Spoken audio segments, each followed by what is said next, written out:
Fox Sports. We are Baltimore. We are Southwest.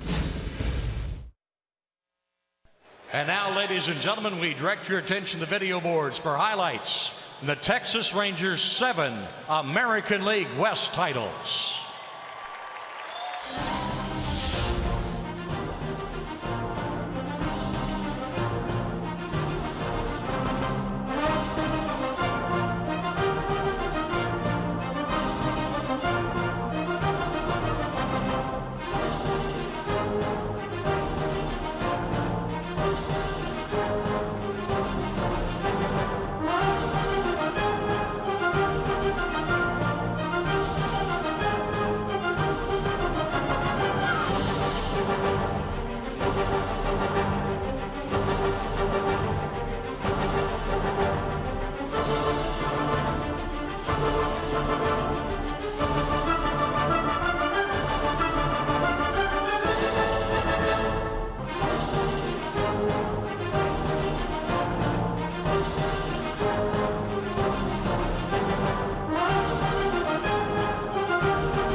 Champions, the first time in 25 years.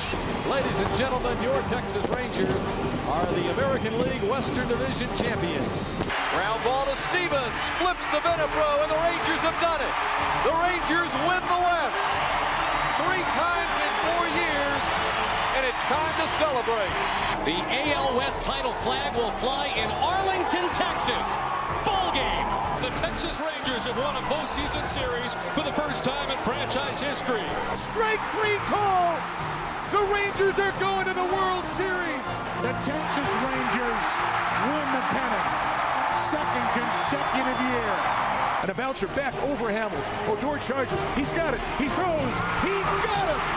And the American League West has been won by the Texas Rangers. That's one on it, chopped out to second base. Odor has it, flips over to Elvis. The game is over, and the West Division race is over as well. For the 7th time in club history, the Rangers are American League West Division champions. They have shut out the Athletics 3-0.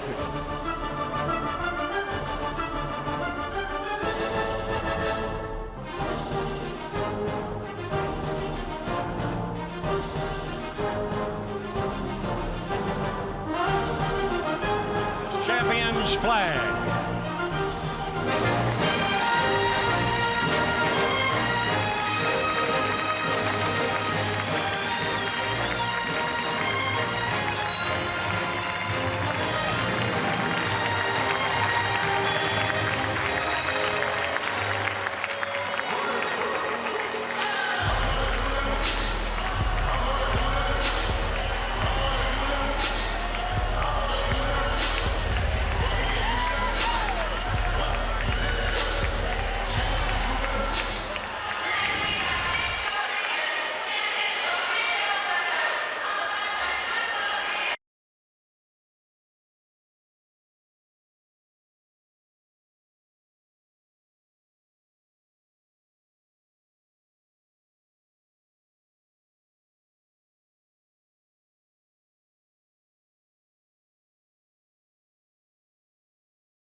Visit your local Texas Ford dealer today for incredible deals and see why Ford is the best in Texas. By AT&T high-speed internet. Get a deal worth talking about. Get high-speed internet from AT&T. And by Southwest Airlines. Transparency, low fares, nothing to hide. Well, they have raised the flag here at Globe Life Park in Arlington. Before we get things underway here this evening, let's check in with Emily Jones. Well, Buzz, Martin Perez gets the ball tonight for the Rangers, his penultimate start of the season, regular season, that is. And here's what Martin says he's learned thus far about himself in 2016. I think, the approach that I do during the game, sometimes, I feel the game is going fast for me. And then I just, trying to get out the mouth and think and, trying to reset my mind and pitch like again. Don't let the game, take my mind. And Martin really making a case for himself as far as that postseason rotation is concerned, coming on here of late, really locking things in and coming off what I think and what he thinks, and most people who have watched, was his best start of the year, his last time out. So he'll look to tune some things up here in the second to last start of the regular season. Buzz. All right, Em, thanks very much. Well, welcome in, along with Tom Graves, Steve Busby. Glad you could join us tonight. And an exciting time here at Globe Life Park in Arlington. Rangers getting set to finish up the season. 6 more games tonight. It's the first of 3 against the Milwaukee Brewers. And Tom is going to tell you about the Milwaukee lineup.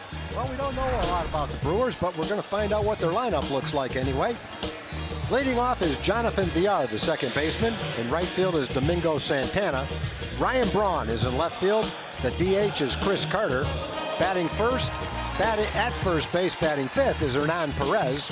The shortstop is Orlando Arcia. Batting seventh is the catcher Martin Maldonado. In center field is Michael Reed. And at third base, batting ninth, Yadiel Rivera.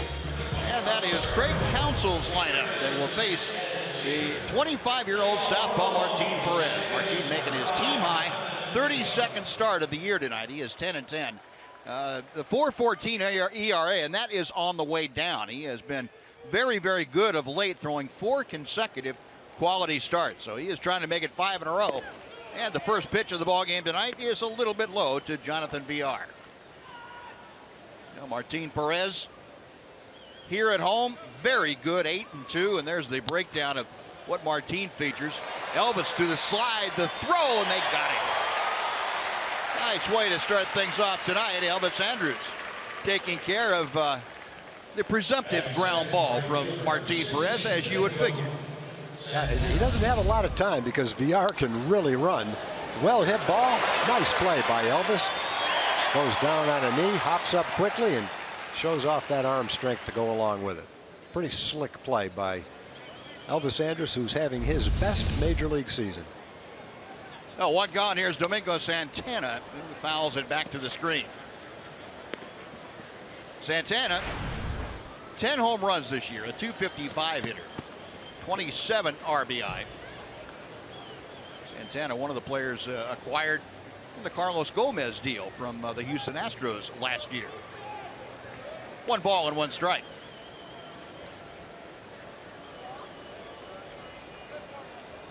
Brewers come in at 70-86. They are in 4th place in that National League Central Division, trailing the champion Cubs by now 29.5 games. Cubs running away from things. Domingo Santana at .313 average for Craig Counsell's ball club. Broken bat looper into right field. Long run in for Mazzara, and he gets there in plenty of time. 2 gone, and let's take a look at the rest of the Ranger defense. Delivered to you tonight by DeMontron RV. You saw Mazzara in right. He's joined by Desmond in center, Gomez in left. Infield, Orland and Odor on the right side. Andrus and Beltre on the left, with Jonathan Lucroy catching for Martin Perez. And get used to seeing this, folks. I have a feeling that a week from now, when the Rangers get into the playoffs, that will be the same lineup that will take the field most nights for Jeff Bannister's club. Here's Ryan Braun. Ball 1.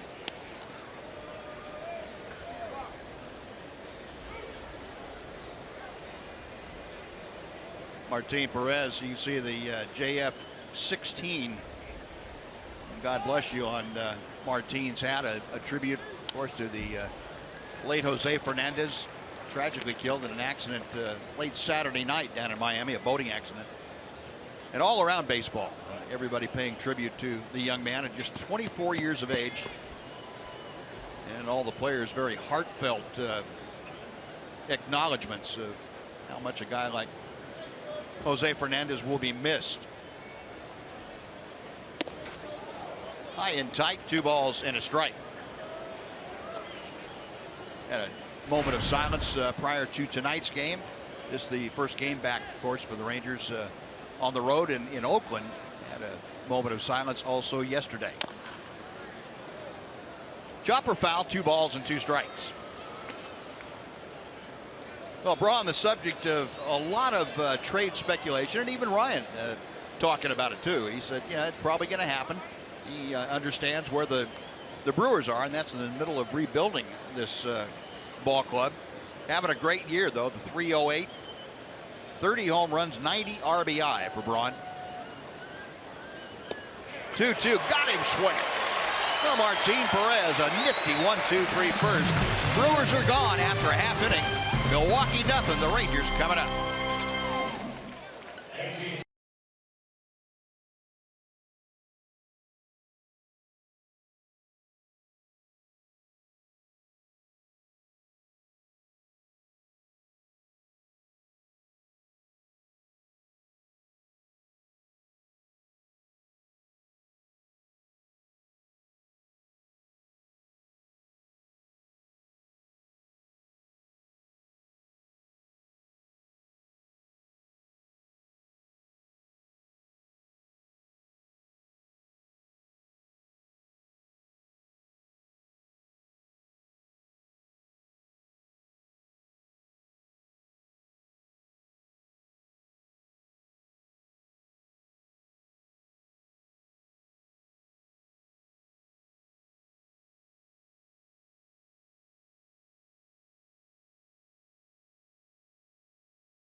Contingent for the bullpen had a little trouble finding entry out there. They finally got their way in, so they'll be available later on in the ball game tonight. Should Trey Counsell need him, know where to find him. Tom's going to tell you now about the Southwest Airlines Texas Rangers starting lineup. The Rangers are going to start off with a left fielder. That's Carlos Gomez. Ian Desmond will play center field. Batting third is the DH, Carlos Beltran. Adrian Beltre is the cleanup hitter. Rougned Odor is at second. Jonathan Lucroy behind the plate. Mitch Moreland is at first base. Nomar Mazara is in right field. Batting ninth is Elvis Andrus. You see Adrian Beltre against Matt Garza has hit to a .423 average with 3 home runs. Pretty much exactly what he's been doing the last couple of months of the season, it feels like, as hot as he's been. There's a 32-year-old right-hander, Matt Garza, former Ranger, pitched here part of the 2013 season. Garza making his 19th start of the year. He's been bothered by the injury bug a bit this year. 5-8, 285 the opponent's batting average, and the first pitch by Garza to Gomez results in a ground ball to second, 1 gone. And Matt Garza, Ranger fans will remember a lot of fastballs, almost 70% fastballs. A fastball slider, he'll mix in a curveball and a changeup on occasion, but primarily fastballs and sliders. And when he is on, he'll get a lot of ground balls. When he is not, sometimes the balls leave the ballpark. That was the experience he had as a Ranger here in 2013. So 1 gone. Here's Ian Desmond, a .285 hitter. The other thing Buzz remembering back to Matt's time with the Rangers that he had a problem with, and that's fielding his position and throwing the ball to first base. That had always been a problem. I'm assuming it still is, but on a tapper back to the mound or any kind of a bunt, occasionally he'll have a little bit of a problem commanding that ball to first base. Yeah, and that's not a secret around baseball. No, no. If we know it, they know it. That's for sure. You know, it was suggested earlier this afternoon that there might be a couple of extra bunts put down this evening, considering that Ranger player is pretty familiar with Matt Garza, whether they played on the Brewers team with him or played here against him. 0-2 to Desmond. A ball and 2 strikes. Ian, 22 home runs and 84 RBI. He has been in a bit of an offensive downturn. But as we head down the stretch drive of this season, one of just 8 major league players, 20 home runs, 20 stolen bases this year. Call strike 3 as Garza got the inside corner. So 2 gone. Carlos Beltran now will come up. We'll tell you about the Milwaukee Brewer defense this evening. Ryan Braun in left. Michael Reed in center. Domingo Santana is in right. Perez and Villar on the right side of the diamond. Arcia and Rivera on the left side. With Maldonado, Martin Maldonado behind the plate for Matt Garza. So 2 up, 2 away, and here is the veteran designated hitter for the Rangers, Carlos Beltran. Carlos had a pretty good idea what to expect from Matt Garza in that first pitch, and he had a pretty good hack at it. Beltran has not had a whole lot of success. That bottom line will tell you that he has not found it smooth going against Garza. Just 1 for 11.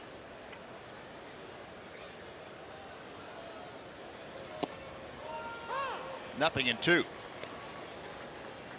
Hill against Beltran, batting from the left side. The Brewer defense moves into that overshift. 3 defenders on the right side of the infield. Now the 0-2 from Garza. It's out of play down the left side. The Rangers coming back home for this final homestand. They won 2 out of 3 over the weekend up in Oakland. A clinching game on Friday night.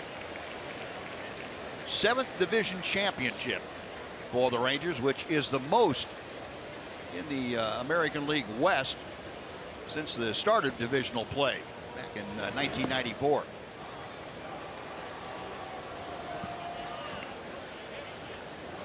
One and 2.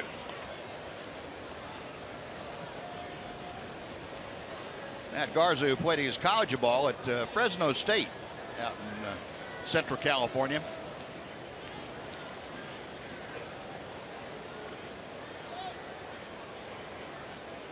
.6'4", 220-pound right-hander. 2-2. Take a look at Carlos Beltran's spray chart. Pretty much foul line to foul line. You see the ground balls on the right side, 17% of them at the second baseman. So that would tell you why there's a shift on. Only 13% of them to the left side of second base. Right back to Garza. He's going to run 3/4 of the way there and not have to throw it very far. So it's a 1-2-3 inning for the Brewers. Rangers are gone. We are scoreless after 1.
Baseball is presented by high-speed internet from AT&T. Now, a cloudy and a very comfortably cool evening here at Globe Live Park. Temperature on the mid-60s. Actually supposed to rise a little bit as the evening goes on, but boy, this is a nice change from the 100+ that we had the last homestand. Chris Carter starting things off for the Brewers here in the second. Carter handling the DH chores. Normally the first baseman for Milwaukee. Having a big year from the right side of the plate. He has hit 38 home runs and driven in 90. Both those are career highs, and he lines to right for out number 1. And before Hernan Perez comes up, we're going to welcome in Jim Knox. All right, Buzz, what a night for baseball. Plenty of father and sons in the stands. Where are you guys from? Bedford, Texas. Bedford, there we go. What about you guys? Allen, Texas. Allen, and you guys are in from where? Charlotte, North Carolina. And we got Grandpa in with his grandson. And you guys got the foul ball? We did. He caught it. It never dropped or spilled a drop of milk. Very nice. Way to go, big guy. There we go. Great hands. There we go. Have a good time, guys. Appreciate it, Buzz. All right, Doxy. Not one drop of milk spilled. That's good. I'd like to see the replay of that. Yeah. A little tapper slowly out to Rougned Odor, and Perez is shot down. So 5 up, 5 down. Next, Orlando Arcia. Buzz, you're talking about Martin being on a pretty good roll in his last 4 starts. Prior to that, he had 2 starts where he gave up 6 runs in both starts, 12 runs in 11 2/3 innings. But since that time, he's really starting to zero in on the strike zone more frequently. He didn't have a walk in his last start. Fastball has had good life to it, mixing in his pitches well, throwing some changeups, and he's really starting to peak right at the right time, exactly when you'd like to see it as you head into postseason. His last start was a terrific start, throwing the ball great so far today. Arcia, the 0-1 pitch, and he takes it outside.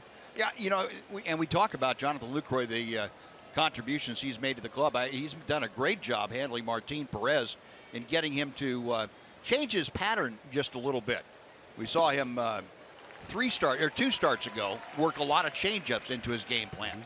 Last time he worked primarily fastballs with an occasional breaking ball and didn't use the changeup quite as much. So he's found a few ways to get an awful lot out of Martin Perez. Both of them were successful. 1-2 pitch. Call strike 3. Locked him up at home plate, and Perez gets his second strikeout. Another 1-2-3 inning. After 1.5, no score.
Texas Rangers baseball on Fox Sports Southwest is brought to you by Southwest Airlines.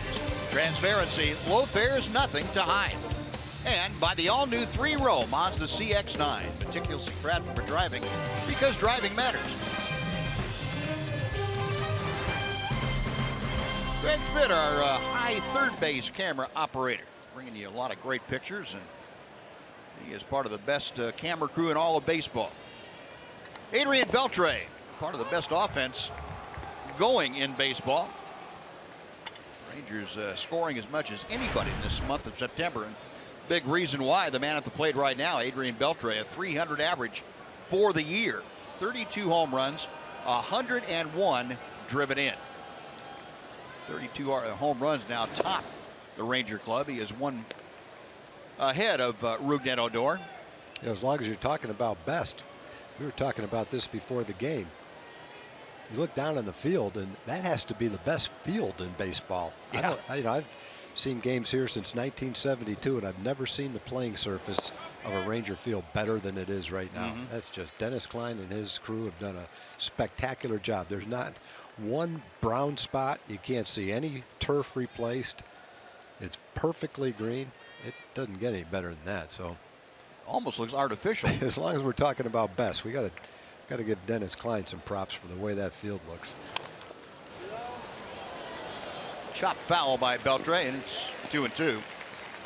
Well, 30 home runs, 100 RBI, less than 70 strikeouts, and Adrian Beltre has those numbers right now. Only 64 strikeouts. He has had one other year where he had those numbers for the Rangers. This would put him in company that not too many folks get into. Age 37 or older is that group. Hit it well, but he hit it too high. Braun makes the catch for out number one. It sounded pretty good anyway. Not much of a breeze tonight. What breeze there is coming out of the northeast, and very, very light, so it's not going to cut down the ball. But enough coolness in the air this evening, the ball probably won't jump as it did last homestand. Flags, Old Glory, they're pointing out toward right field. So one away, I should say, and here's Rougned Odor. Rougned, the 31 home runs, 85 RBI. 273 his average. 0-1. Rougned has seen his numbers, at least in a batting average standpoint, drop a bit. He's 0 for his last 14 times at the plate, and just 1 for his last 22. 0-2. 4 strikeouts in those 14 hitless at bats.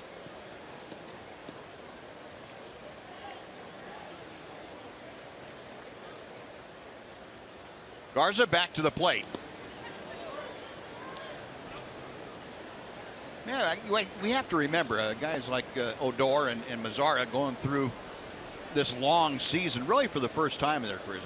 Granted, Rougned had last year under his belt, but he wasn't at the big leagues the entire time. So this is the first full grind that he's gone through. Same thing with Nomar Mazara.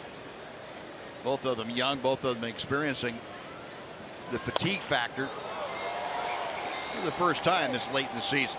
Fly ball hit softly to right. That's out number 2. I would think that's a pretty big adjustment for a young player to make at the time. Yeah, it's not just the physical part. It's also the mental grind of being in a pennant race, the pressure of performing well enough to maintain your position in the big leagues as a 21-year-old, then doing it, Rougned 22 years old, in a pennant contending situation. In the minor leagues, you don't play in September, so it's that extra added month. So for a lot of the mental grind of it, the physical grind of it, I think it does take some getting used to. Good thing is they're both young, strong, in perfect shape. Yeah. And all you got to do is get your win for the postseason, and everything will be fine. You know, Jonathan Lucroy got his second win on August the 1st when he found out he was traded over here to the Rangers. So that was the breath of fresh air. Little tapper. It's going to be almost impossible for Rivera to do anything, and he just runs right on by it. Yeah, he would have been better off letting it roll. It wouldn't have gone foul, but it had a better chance of rolling foul than he did of making the play on it. So Jonathan Lucroy looking over to the Milwaukee dugout and said, "Take that, guys." It was kind of spinning in that direction, but it would have run out of steam before it got to the dirt. But fielding it on the run like that, I don't know if he planned to throw it or not. Wouldn't have been a wise decision. He wasn't going to be able to make the play. Well, the first base runner of the night for either ball club. Infield single by Lucroy. Now Mitch Moreland. Mitch also in a bit of an offensive downturn. Hitting just .238 now as he comes to the plate. Takes strike one. Moreland battling an 0 for 11 streak. 22 home runs, 60 RBI, and the home runs just one shy of his twice met career high.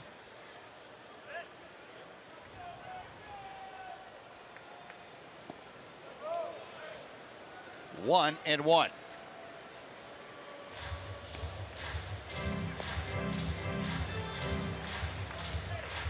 Those little drought we were talking about for Mitch. Also just 2 for his last 22. But covers the last week or so of play.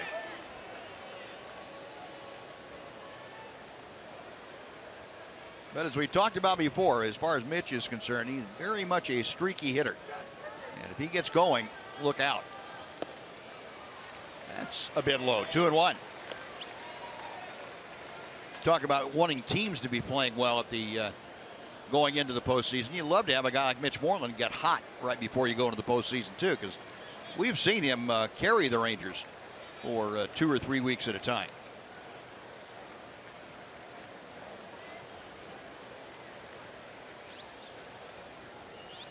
Garza will look over his shoulder at Lucroy at first. Outside corner. That evens the count. Now, the Rangers as a team did not hit well in the 3-game series in Oakland. Just 184 team batting average. See the numbers for Matt Garza. When he gets 2 strikes on a hitter, that average a little bit high.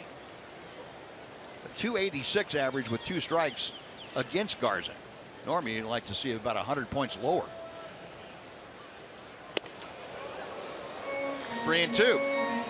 So he's run the count full, and with 2 outs, Lucroy will be off and moving with the next pitch. Mitch trying to extend this 2nd inning. Nomar Mazara, your right fielder, is next.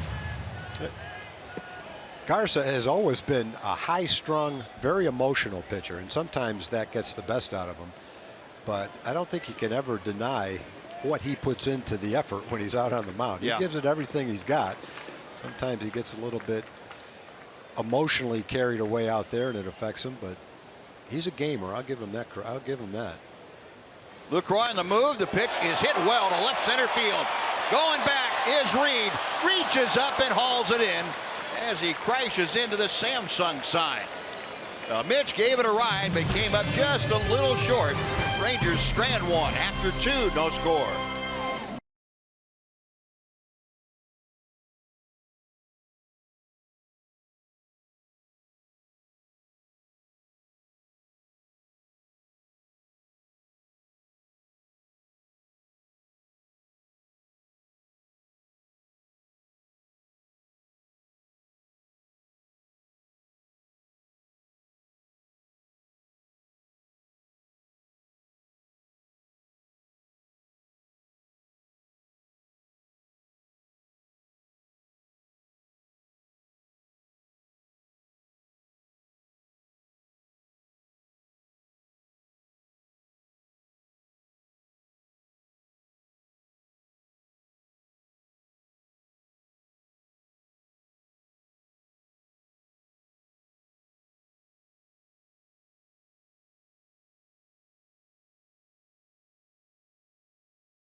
Teaming up to celebrate the Rangers' 7th division title.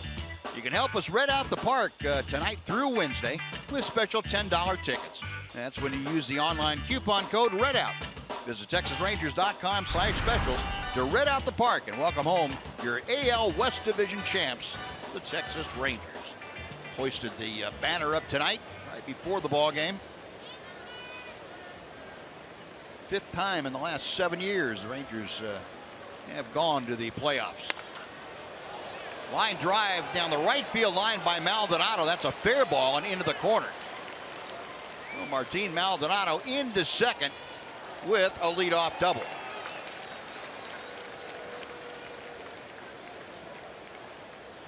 They're talking about Martin Perez making every start. He's the only Ranger starting pitcher to make every start this year.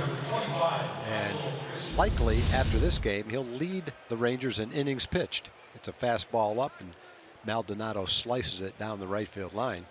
Right now, Cole Hamels is at 193 2/3. Martin 189 coming into the game. So he should go by that, and then likely they'll each have a start left at the end of the season. So he's got a very good chance of leading the team in innings pitched, which would be a pretty nice accomplishment. And a lot of injuries to the staff. Kobe Lewis has missed a lot of time. Derek Collins missed a lot of time. That ball finds its way into center field for a base hit. Maldonado stops at third. A seeing eye ground ball by Michael Reed just under the glove of Rougned Odor for a base hit. So a double followed by a single. And the Brewers have runners at the corners and nobody out. Yeah, when that ball was hit off the bat, it didn't look like that ball was going to be able to get up the middle.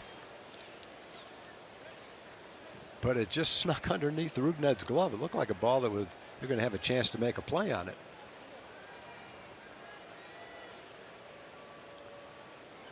Might have been an easier play for Elvis going the other way. Yeah, could be. Weren't going to be able to prevent Maldonado from going to third base. So runners at the corners. Yadiel Rivera, the third baseman, steps in. And ball one. This is low and inside, and you see Jonathan Lucroy now motioning out to Martin Perez. Calm down now. Settle down. We'll go after this guy and try to minimize any damage that might occur. Rivera just a .214 hitter with 2 RBI. And Perez now has missed with the first 2 pitches.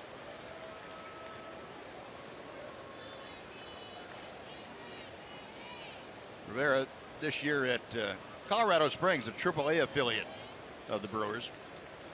.227 hitter with a couple of home runs and 41 RBI. Base hit to right field. Maldonado scores. Checking in at second, Michael Reed, and the Brewers have a 1-0 lead.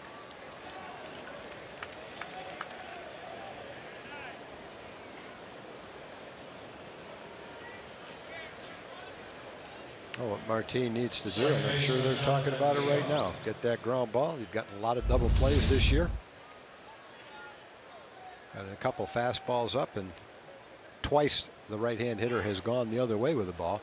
Big hole to shoot at. It looked like that's exactly what Rivera was trying to do with that pitch. And got a pretty good pitch to do it with, too, up and out over the plate. So first and second now, still just nobody out.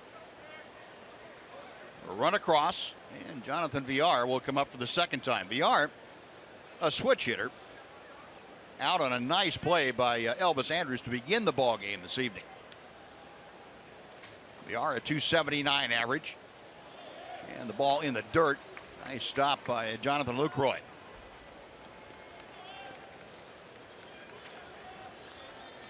Well, we talk about the job that Lucroy does handling the pitchers, and sometimes what goes unnoticed, except by the people that he's working with on the mound, is how well he blocks balls in the dirt. It really stands out, Buzz, when you compare him to the other catchers that the Rangers play against and see some of the troubles that they have on the same kind of balls. They stay in front of Jonathan. A lot of them go by the other guys. Beltre from down under just does get Villar. I think Villar thought he was going to get a base hit on that. He came pretty close, too. He can get down the line. And Adrian, I think you'd have to call that his signature play. Yep. Makes it again.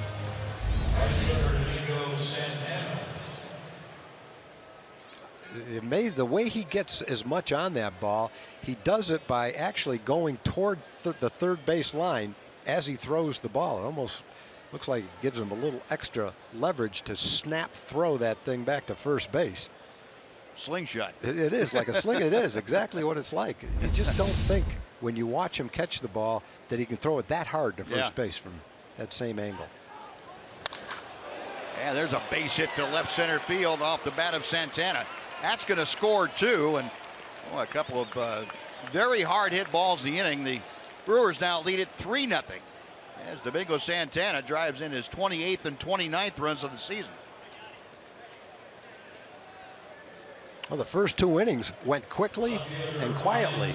6 up, 6 down with a couple of strikeouts. But the third inning has been a little bit different. Some solid contact on fastballs up. There's another one. The first 2 fastballs, pretty much same location, same velocity, were hit to right field solidly.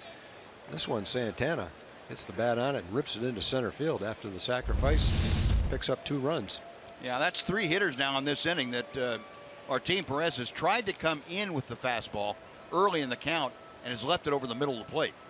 And that's we've talked about that before. The worst thing a pitcher could do is try to come in on a hitter and have a tail back over the plate. And you're throwing to a guy that hits from the other side of the plate that you throw from. But also have to have a hitter that's able to take advantage, and the Brewers have had the right guys up there. Yeah, it's funny how that can happen all of a sudden after the first 2 innings. That wasn't a problem, and all of a sudden it is in the third inning. Beltre quickly to second for the force, just ahead of the sliding Santana.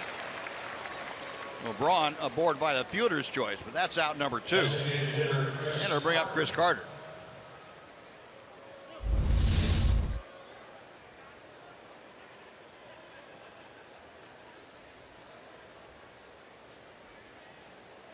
Odor playing a first baseman down there, not even thinking about trying to turn it over. You're just stretching out to get that ball. A 2 away. Carter line to right field his first time up. He is the 7th man to come to the plate here against Martin Perez in the third inning.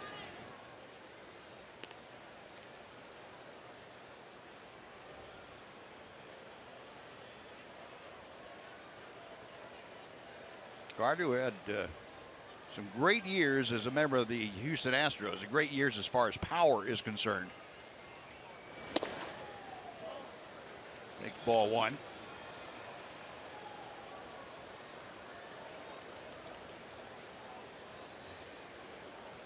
National League home run leaders see Carter tied for second with Chris Bryant.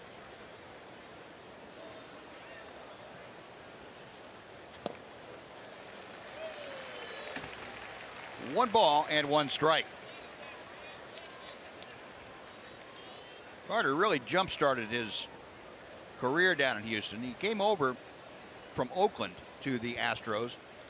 2013, he had 29 home runs. That was by far a career major league high for him. Hit 37 the next year. And then dropped off to 24, but signed a pretty good free agent contract with the Milwaukee Brewers, and he has gotten that home run total back up into the stratosphere. Better than half of his hits have gone for extra bases. 2-2 on the foul ball. You pretty much know what you're going to get with Carter if he stays healthy and gets 600 plate appearances. He's going to hit 35 home runs. He's going to strike out 200 times. He's going to hit between 220 and 230. So you know what you're getting ahead of time. You can get the power numbers. You're not going to get much of an average. You're going to get a lot of strikeouts. But he's one of those guys that you think of when you talk about the ball jumping off the bat when he makes solid contact. This guy definitely comes to mind. Braun on the move. The throw to second is in time. They get it. And Braun down there. And hey, hang on here a second. I want to have my manager maybe take a look at that video upstairs. Second base umpire Jim Joyce bringing up that right hand. Greg Counsell is going to look for some help from his video folks. Close plays like that from our vantage point always looks like the guy's safe. So Well, I'll be interested to see what the replay looks like. Well, Matt Garza's already made his determination. He's going out to the mound to start warm-up tosses. Let's take a look. See from here. Think they got him. Yeah, looks like he's out. Nope. And Craig Couch says, no, go ahead. We'll forget about it. Now, So Jim Joyce is saying, I told you were out. 3 runs across for Milwaukee. After 2.5, they lead 3-0.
Company dollar hot dog night of the year when your AL West champion, Rangers face these Milwaukee Brewers.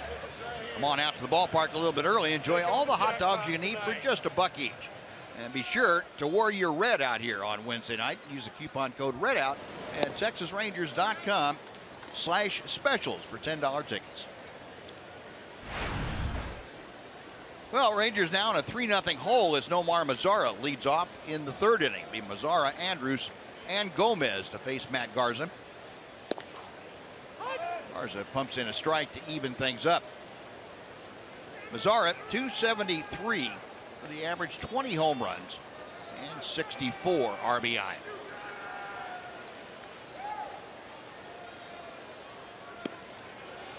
Two and one. Mentioned Nomar, and another one of the Ranger hitters, scuffling just a little bit of late. Last 10 ball games, you go back that far, it's been pretty good for him at 323. But hitless in his last 8 times up.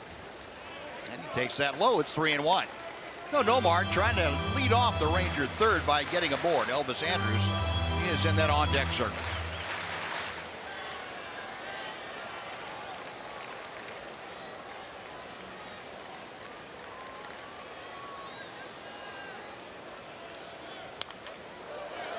Foul back, and the count is full. And the overshift again for the Brewers with the left-handed hitting Nomar Mazara up there.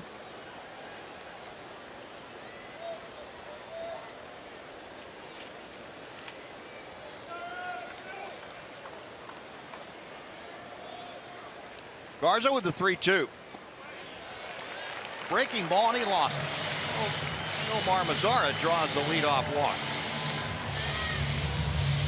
And before Elvis steps in, let's send it over to John Radigan for a Chevy game break. Number 1, Elvis Andrus.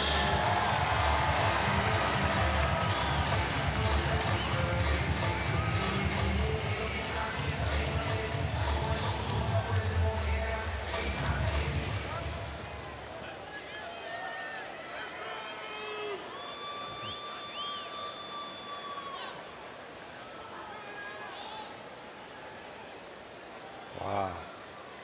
Thanks, John. Boy, that's something. Wow. One of those moments. Yep, sure is. I never knew Jose Fernandez, but boy, when you read about him,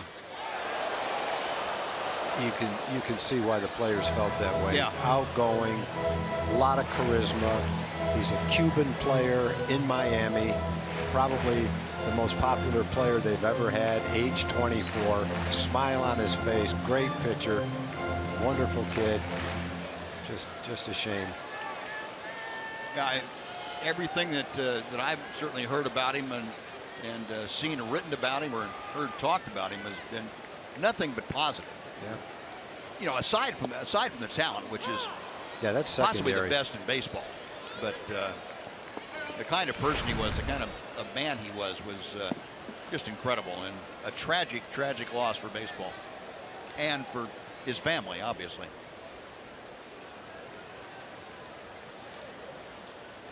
Well, Elvis finds himself down on the count now, no balls and 2 strikes.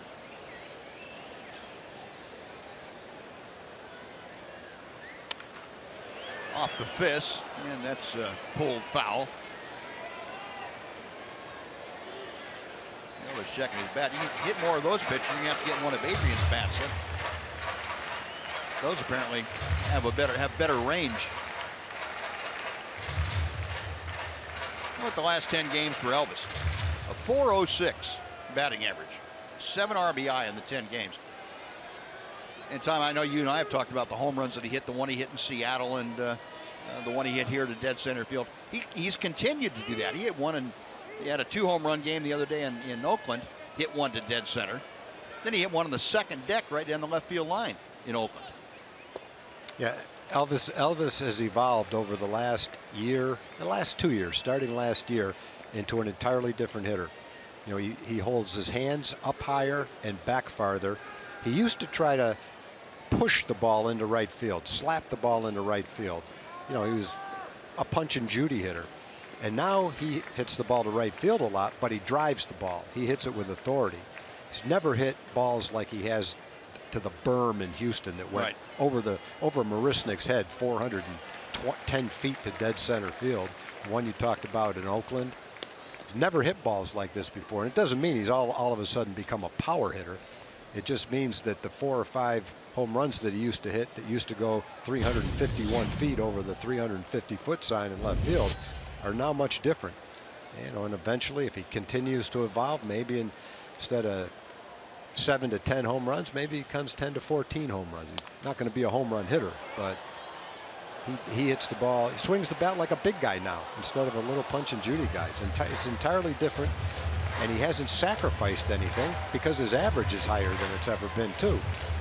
Sometimes guys will say, I don't care about my average. I'm going to start trying to drive the ball. Their average will go down. They'll hit more home runs. In Elvis's case, his average has gone up, and so is the ability to drive the ball.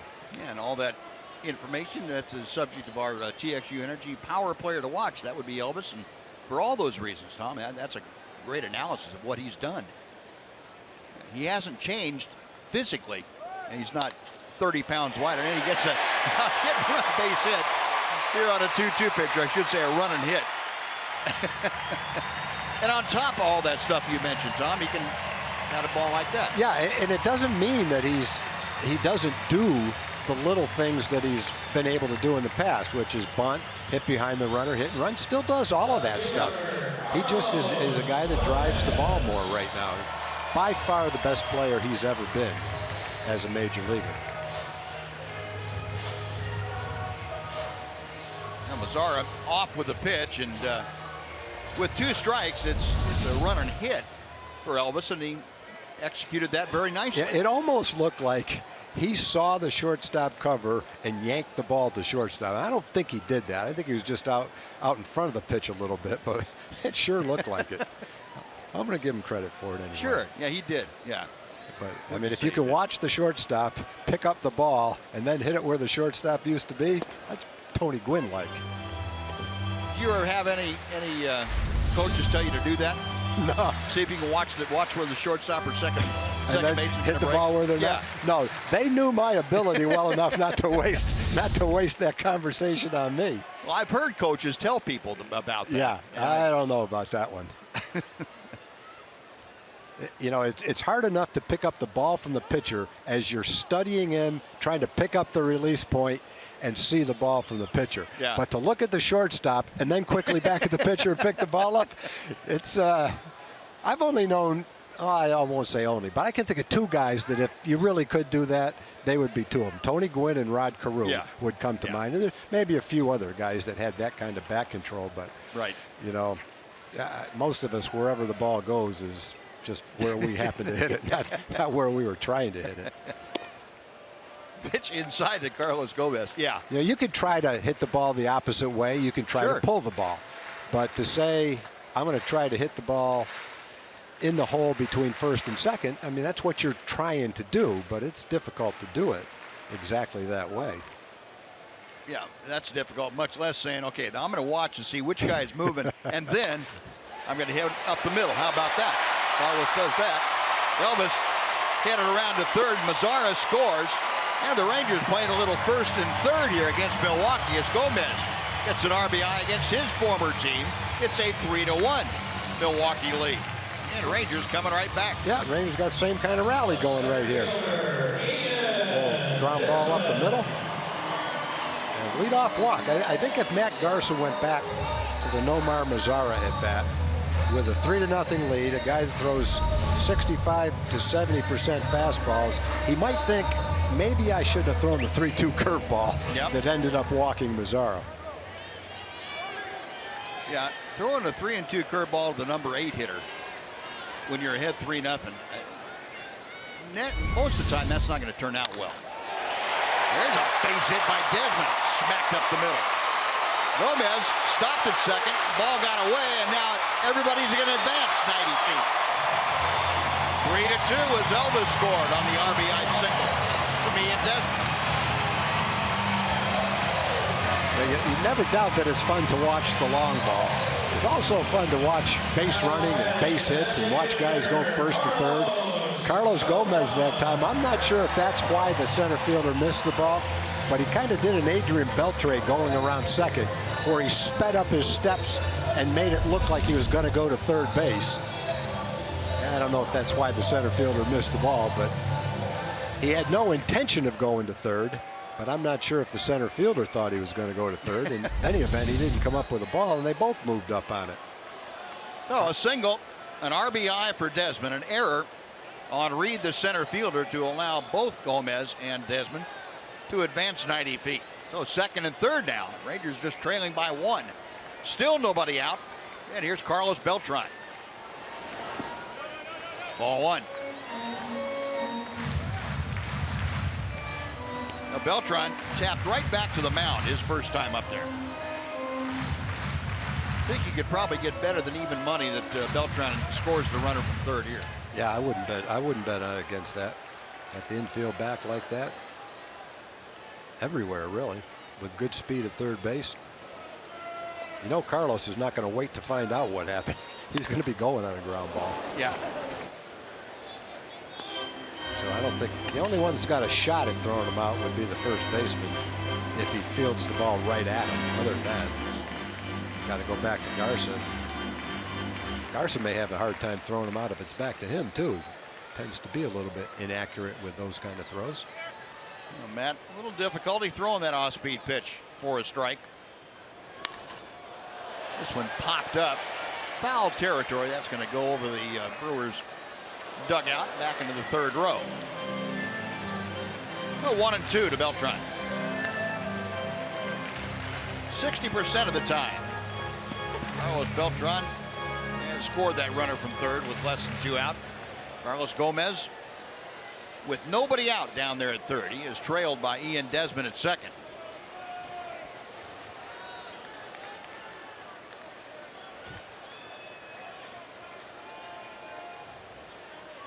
Garza still working from the stretch. Chopper to Furt.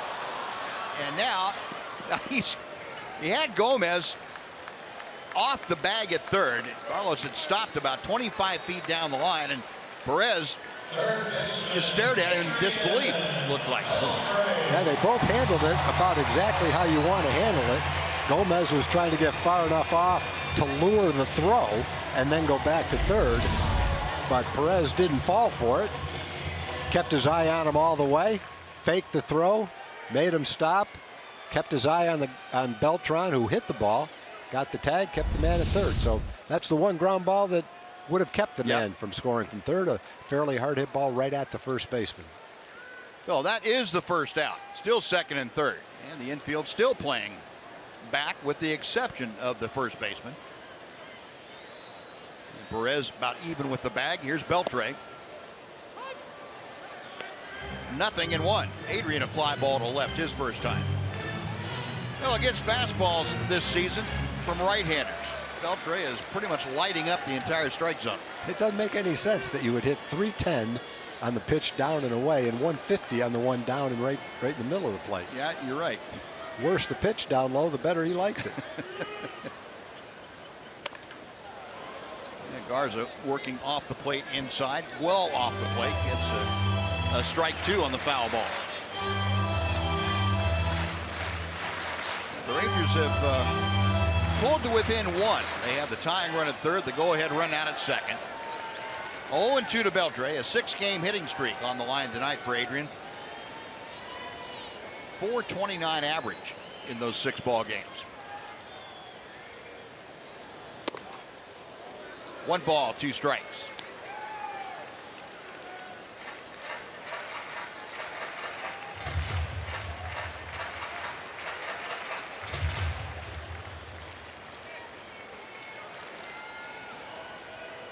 Matt Garza getting ready for his 53rd pitch of the night. Just missed down and away.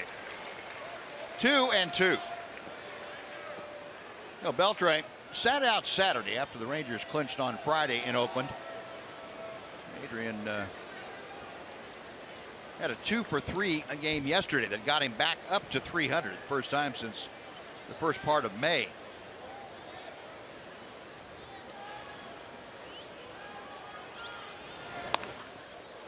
Shot foul to the right. Still 2-2.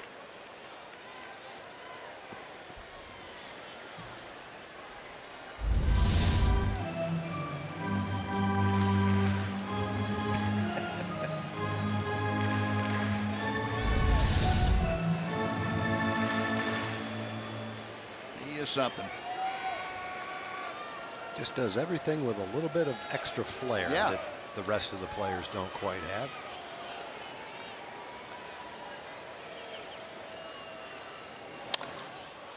And this one popped up on the infield. Got the third baseman Rivera to come down and make the catch, and that is a big out number 2 for Garza. Still second and third. They're now 2 outs. Neither Beltran nor Beltre able to get home the tying run. It'll be up to Rougned Odor.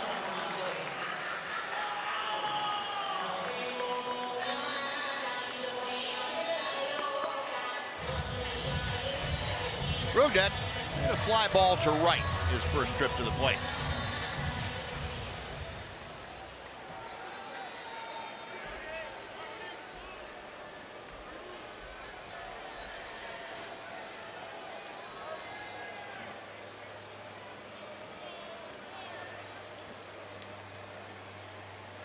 See the numbers for Odor, 85 RBI for the year. Ian Desmond with his lead from second right there at the bottom of your screen.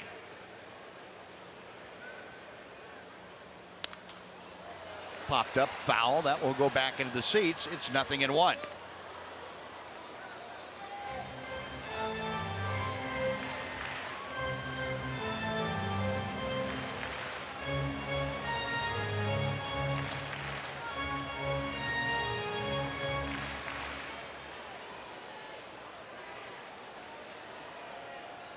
Infield shifted around to the right, but not in a complete overshift. See the second baseman VR though playing well out into shallow right field. Nice block by Maldonado, and the count evens and a ball and a strike.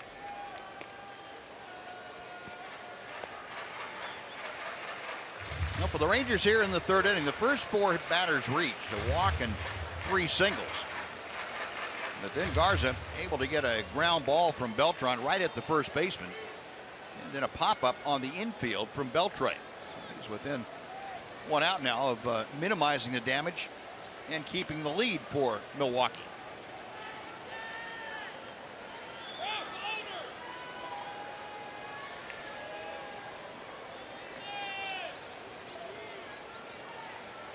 Now Gomez distracting Garza. Gomez kept inching down the line, and eventually he was as far down the line as the third baseman Rivera is away from the bag at third, about 20 or 25 feet. Garza saw him. He was distracted enough to have to go back and start things over again.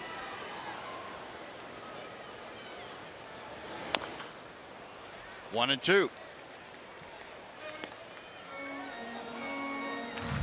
Talking about the Rangers in that series in Oakland, they just went 18 for 98, a 184 average.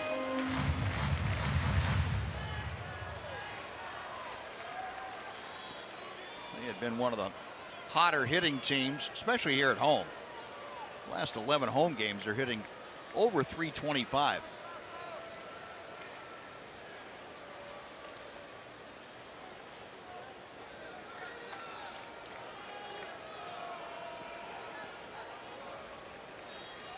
Now with a 2-strike count, shortstop Arcia has gone on the first base side of second. 1-2 pitch.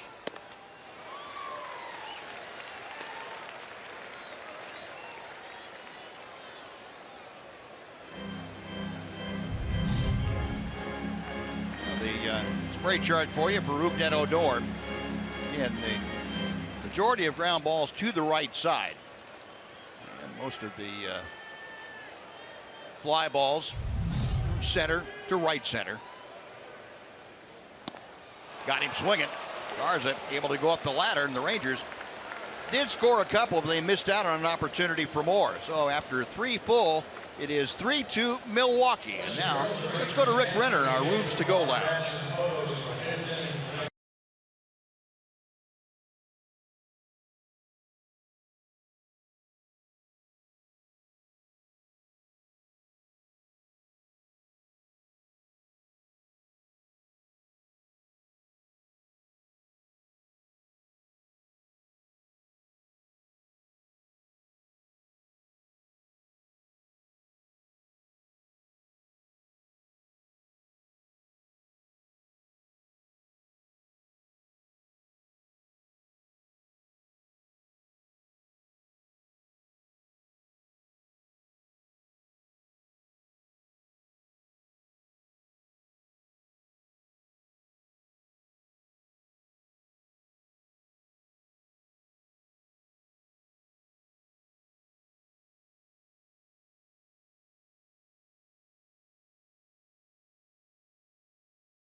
Fourth here at Globe Life Park in Arlington. In case you haven't heard, the Texas Rangers are the American League West Division champions, which means they are headed to the postseason. You can get your official postseason gear on sale now at the official team store in Sundance Square in Fort Worth. Also here at the majestic Grand Slam gift shop. Get yours today, tomorrow, whenever you head out to the ballpark. For store locations and hours, log on to texasrangers.com/retail. Fellas.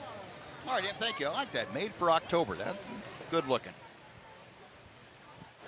Well, Martin Perez back out to the hill, and Chris Carter sends the second pitch he sees down to Adrian Beltre. And that is out number 1. So Carter, who was left standing at home plate when Ryan Braun got thrown out trying to steal in the third starts the fourth without number 1. Next, Hernan Perez.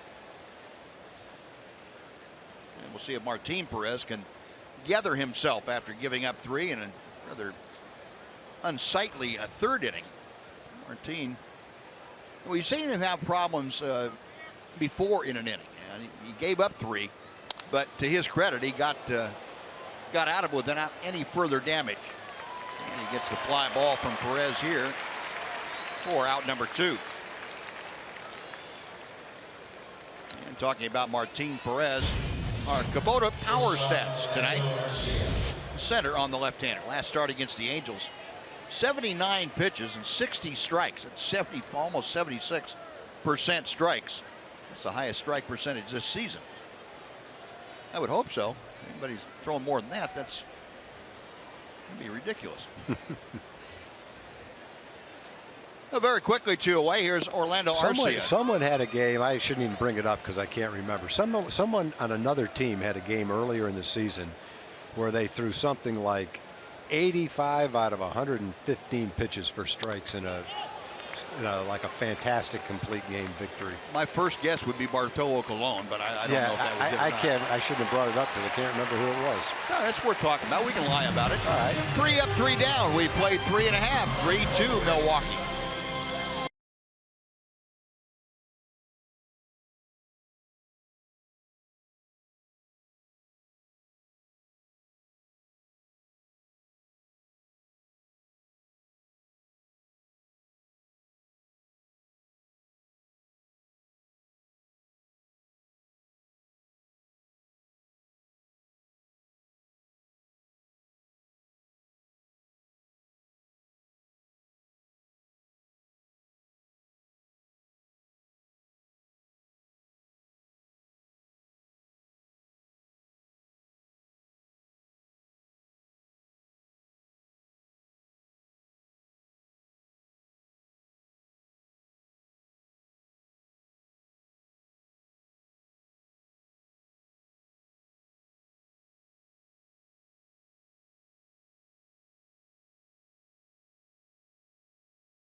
Flashback, Jonathan Lucroy. What did the Rangers think they were getting? Well, they'd seen enough of him. They should have known pretty well. What they saw was a guy who can throw with the best of them and provides power from that catcher spot, too. A quality hitter who happens to hit for power. A quality catcher who happens to throw out opposing base runners. Just a quality player all around. Yeah, you look at the power numbers he's had as a Ranger. 10 home runs and 28 RBIs and 135 at bats. That's taking it to a much higher level. And when he came over from the Brewers, he had 13 home runs and driven in 50 and hit 299. And then he comes over here and hits 9 home runs the first month he's with the ball club. Pretty amazing. Now, to say that he's been everything you could possibly want and more, I think that's pretty accurate. He gets fisted here in a little pop-up to first base. Perez takes care of that. So Lucroy, 1 out of 2 after that pop-up, 1 gone for Mitch Moreland.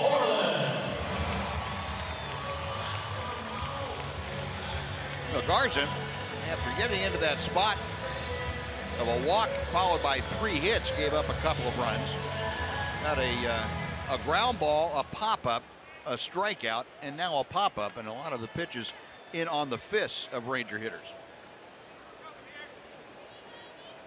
Well, Mitch Moreland didn't get one on the fist. He hit a long fly ball to left center field that Michael Reed had to go to the 404 sign to track down. Took extra bases away from Mitch. That was back in the 2nd inning. Hits are even at 4 tonight. Brewers put all four of their hits together for their 3 runs back in the 3rd inning. Rangers put 3 of their hits together for their 2 runs in the 3rd.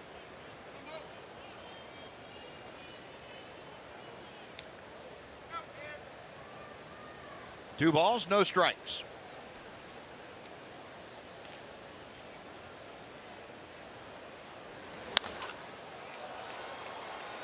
Shallow left field, way up in the air.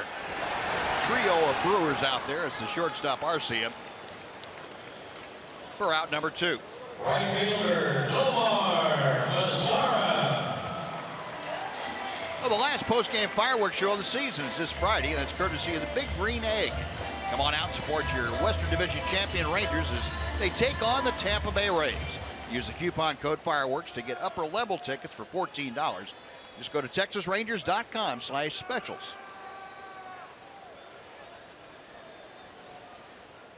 A 2 up, 2 away here in the Ranger 4th. Nomar Mazara, who began the 2-run 3rd inning with a leadoff walk. And he gets jammed. A little pop-up. Going after it, Maldonado, and he tripped himself. That would have been a nice comeback if it stayed in play and he made the catch. He tripped over his shoelaces. Looked like it. I thought for a second he'd tripped over his helmet that he dropped off, or helmet and mask. But let's see what I know he didn't trip over his shoelaces since he's got him covered. Let's check it out. See what happened here. No, just tripped. Caught some turf. Yep. Kept his concentration though. He would have caught it if it stayed in play. No, 0-1 to Mazara.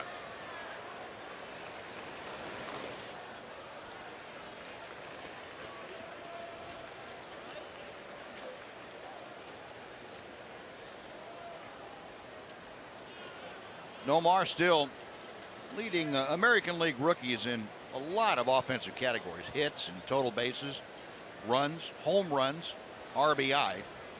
Also 2nd in walks. Pulled that one foul. And the count moves to a ball and 2 strikes.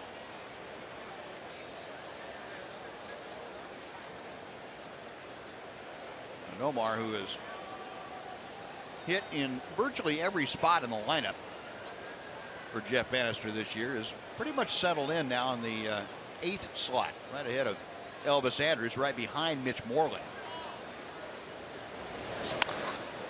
Snaps that the other way and back into the seats. Boy, you look up and down this Ranger order, and starting with Carlos Gomez, you get Desmond, Beltran, Beltre, Odor, Lucroy, Moreland, Mazara, and Andrus. You've got a core of 7 hitters that have more than 20 or more home runs from 2 through 8. And then you got a speed guy at the top and Elvis, who's going crazy down at the bottom, who can steal a base for you and also drive in some runs. Pretty strong lineup.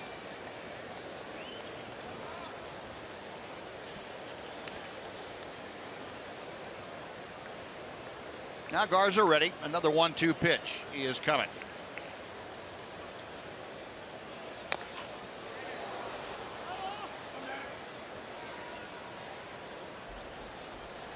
A lot of foul balls for Nomar Mazara. And one, yeah, we got it right here.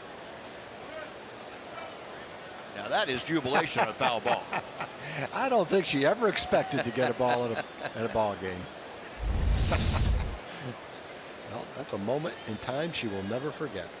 How long do you think she'll be talking about that one? A while, huh? For the rest of her life. That ball's going to be on her mantle, and anyone that comes into that living room is going to hear about it. This one hit well to left field, but it's slicing back toward Braun. And he's there to make the grab. That'll do it. So the Rangers 3 up and 3 down. We have finished 4 at Globe Life Park. It's the Brewers 3, the Rangers 2.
Southwest is brought to you by your Texas Ford dealers. Visit your local Texas Ford dealer today for incredible deals and see why Ford is the best in Texas. A nice cool evening here at Globe Life Park. Not so cool though, the little ice cream won't help.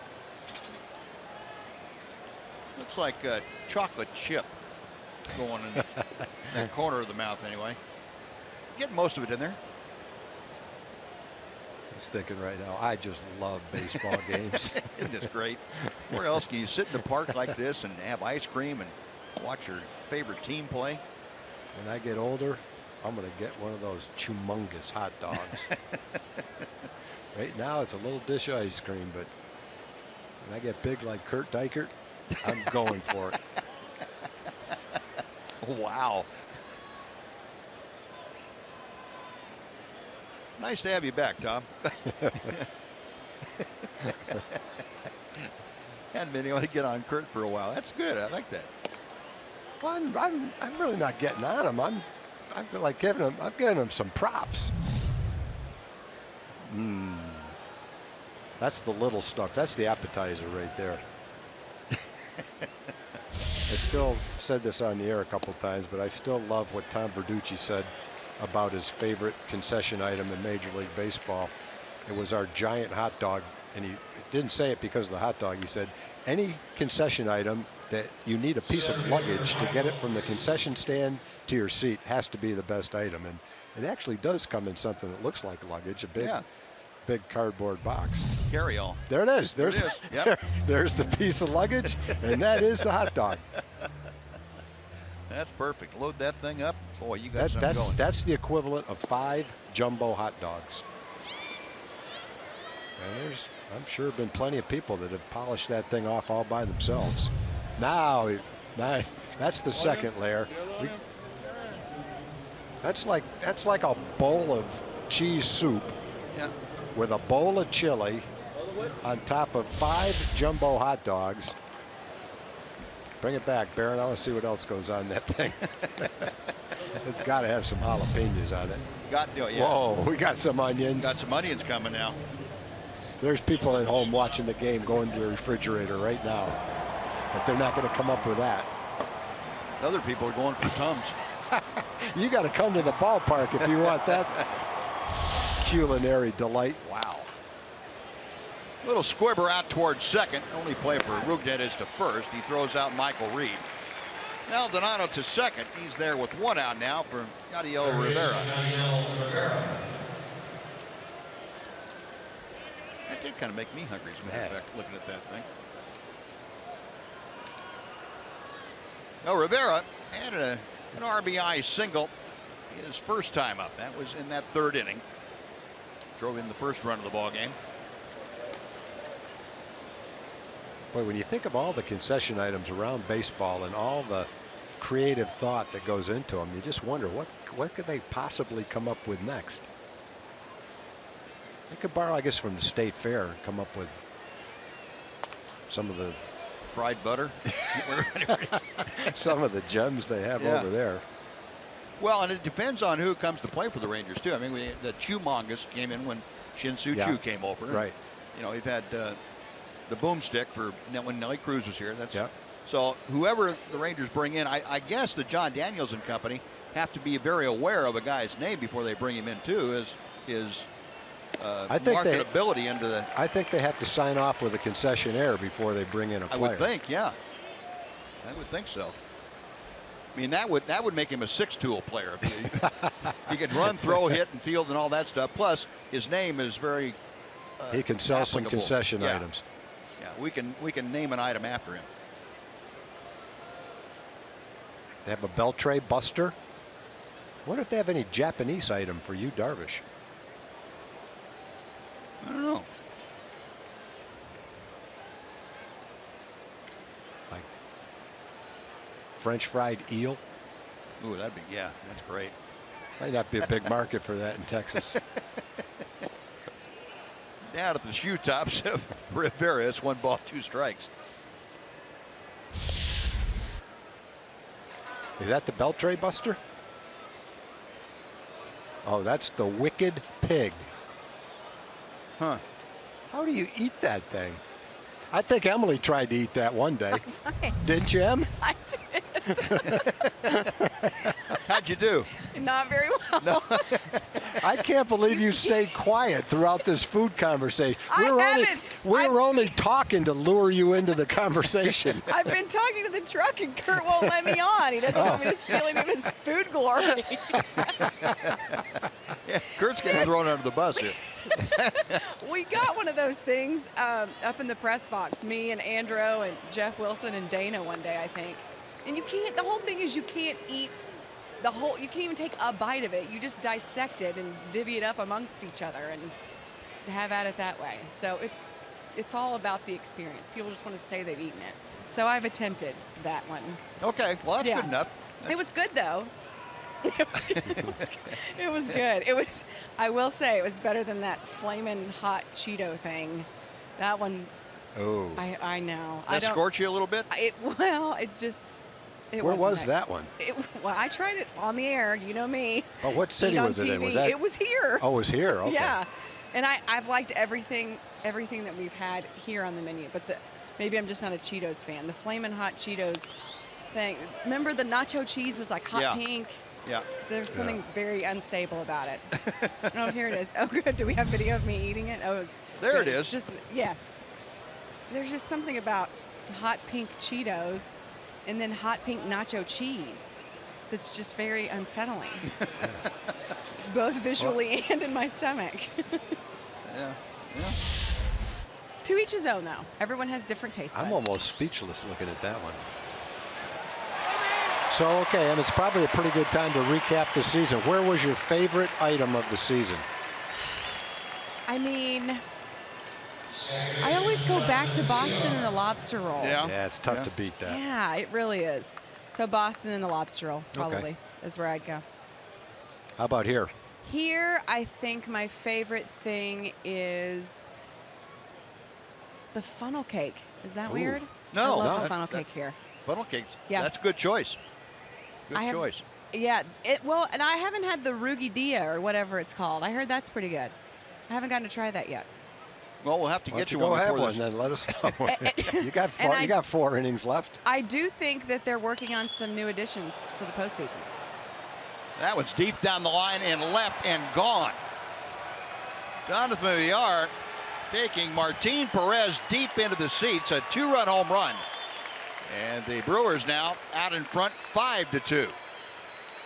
It hasn't, obviously, wins and losses been a great year for the Brewers, but they're building for the future, and one of their building blocks is Jonathan Villar. They got him in a trade with the Astros.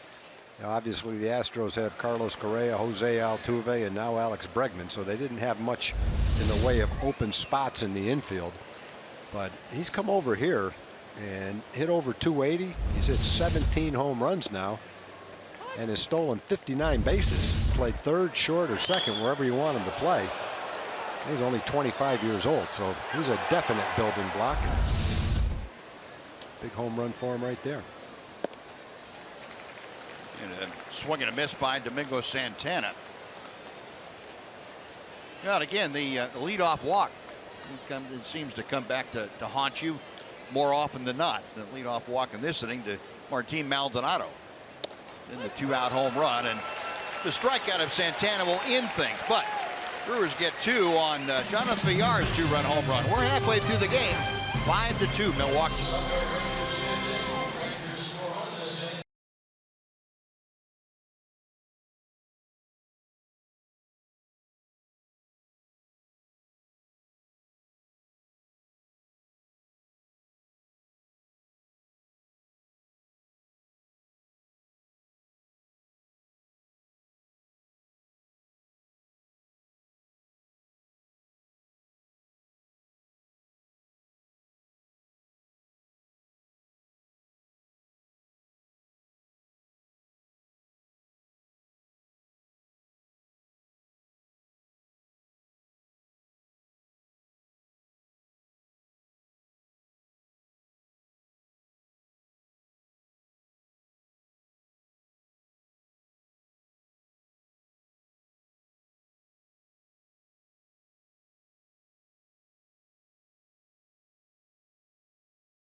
Saturday home game of the season, this Saturday, and it's the first 15,000 fans of the ballpark will receive a Kobe Lewis bobblehead. That's courtesy of Kroger. Come on out and cheer on your Western Division champion Rangers. Get your tickets at TexasRangers.com, or you can call 972 Rangers if you prefer. Ice cream seems to be a big favorite out here. Temperature is warming up just a little bit. The Rangers need to warm up offensively a little bit. He's a guy who has been not warm but hot. Elvis Andrus had a single and a run scored in the third inning. Now with that base hit, now Elvis hitting at an even 300. And he's going to up that as he pounds one into the corner. That's in for extra bases. Ron gets the ball back in. Elvis Andrus 2 for 2. And the fifth inning for the Rangers starts off with some extra base hits. Just fun. It's fun to watch Elvis hit right now. Yeah, he is driving the ball. 31st double of the season. Got more home runs and RBIs than he's ever had. Takes advantage of like a slider that stayed in a decent part of the hitter's zone. Instead of slapping it into the outfield, he drives it down the line. Good swing.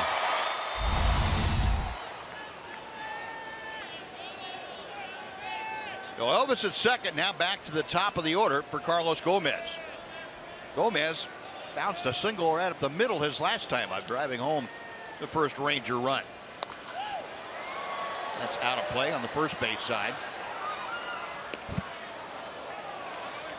Carlos now with 17 RBI as a Ranger this year. Overall, 46 runs driven in for him. 223 average as a Ranger. Came into the game hitting at 255, and that's gone up probably up to around 260 with that third inning single.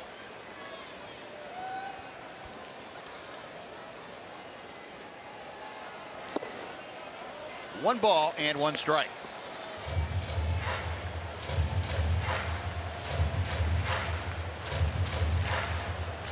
Carlos, his last 8 ball games, that stat will tell you right there, a .333 hitter. Couple of home runs, 4 runs driven in, and add one more to that here tonight.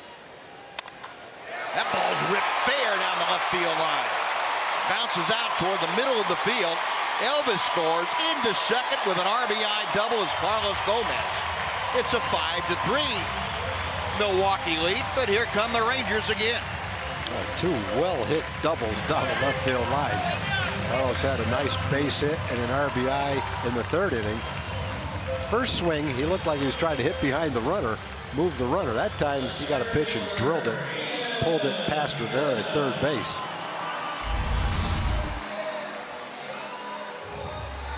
That's just a case of being quick on an inside pitch. Yeah. You know, a good hitter that's trying to hit the ball to the opposite field can still turn on a pitch on the inside part of the plate. Doesn't mean you're susceptible to it necessarily. And with a short, quick stroke, you can accomplish that just like that. And that point you bring up, Tom, it's so important, it seems like, for Carlos Gomez lately. Since he decided to go with the shorter approach, the quicker approach, he's hit everything. And, you know, he really hasn't shown the inability to handle any kind of pitch. I think it's going to give him the ability to do that with the shorter swing. You can wait a little bit longer. You make better contact. You can foul off tough pitches. You can check your swing better. All those things with a short stroke. And if I had to guess, I would think that Carlos is also probably finding out that he can drive the ball and hit it just as hard with that type of stroke as he can with a huge stroke. 1-1 to Ian Desmond. Yeah, now how often do you hear that, you know, growing up, that you know, just beat the ball, you hit the ball a long way. Yeah. Is that something you have to have proven to you? Yeah, I think you have to feel it for yourself, and I think the easiest way, if you happen to be a golfer, you don't have to be a good golfer, you can be like we are, but when you take a nice smooth swing and you go, wow, how'd the ball go that far? Then you swing hard and it doesn't go anywhere. Yeah, it's just a matter of the timing and hitting it on the good part of the bat. And the other side of it is, if you're as strong as Carlos is, with that short, sweet stroke, you don't have to take the big swing to hit the ball 400 feet. I think he's found that out a number of times. That grand slam he hit off Felix Hernandez, when he first got here, was a short stroke that jumped out of here to left field. Oh, he's probably becoming a better hitter right now than he has been the last couple of years. He's 2 for 3 tonight with a couple of runs driven in. And Ian Desmond trying to pick him up from second with nobody out. 2 balls and 2 strikes. Desmond had an RBI base hit in the 3rd inning. 12 for his last 38 times to the plate with runners in scoring position for Ian. That's a 317 or 316 mark. And he's got Carlos Gomez out there at second. Nobody out here in the Ranger 5th inning.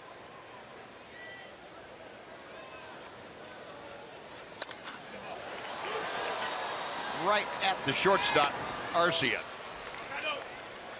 Gomez had to stay at second base. 1 out. Carlos Beltran coming up before he steps in. We're going to send it over to John Radigan for a Chevy game break. Carlos Beltran.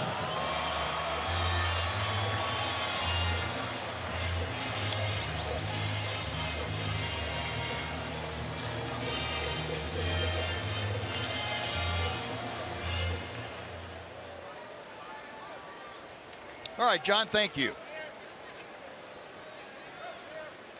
The Rangers coming back each time they have fallen behind the Milwaukee Brewers tonight. They have made noise in the next half inning, so trying to continue that streak here.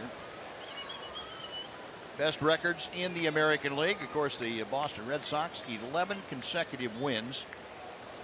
They're 92-64, as are your Rangers. Cleveland a game and a half behind those 2 teams. Down to the first baseman, Perez, who will take that to the bag himself. Out number 2, and Carlos Gomez advancing to 3rd.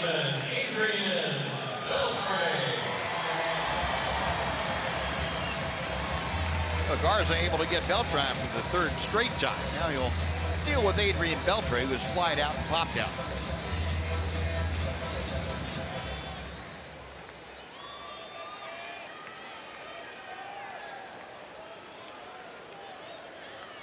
Adrian came into the ball game tonight hitting .423 against Matt Garza in previous matchups. Back and out of play. Beltre had been 11 for 26 with 3 home runs and 9 driven in. Tonight's so far Garza's had his number.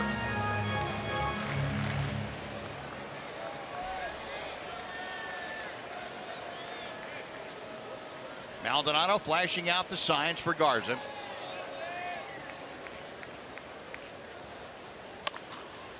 Pulled foul, and the count goes to 0-2.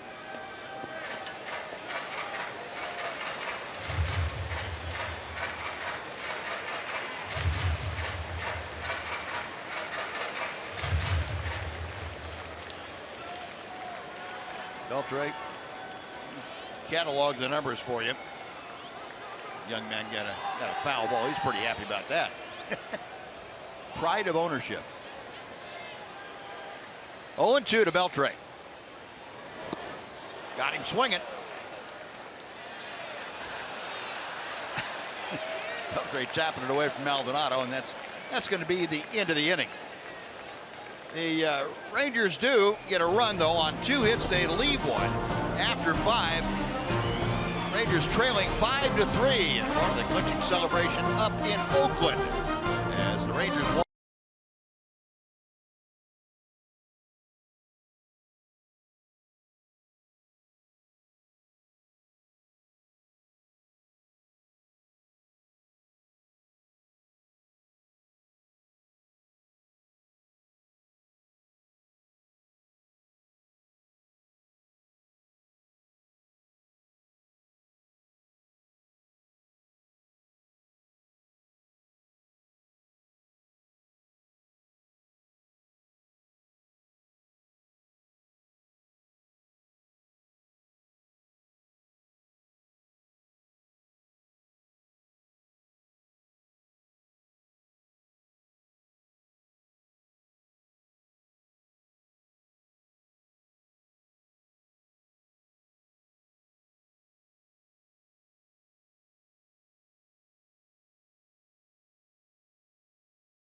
Appreciation Day at Globe Life Park. Come on out and join in the fan appreciation festivities as your Western Division champion Rangers face the Tampa Bay Rays.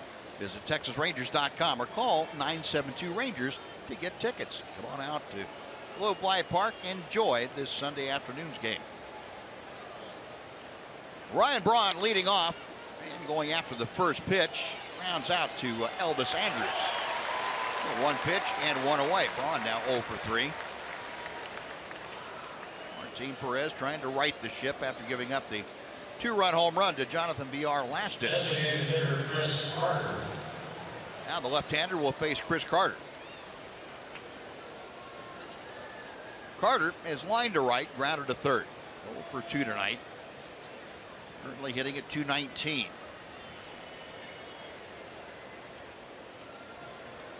A .219 average and an .804 on base plus slugging. So he is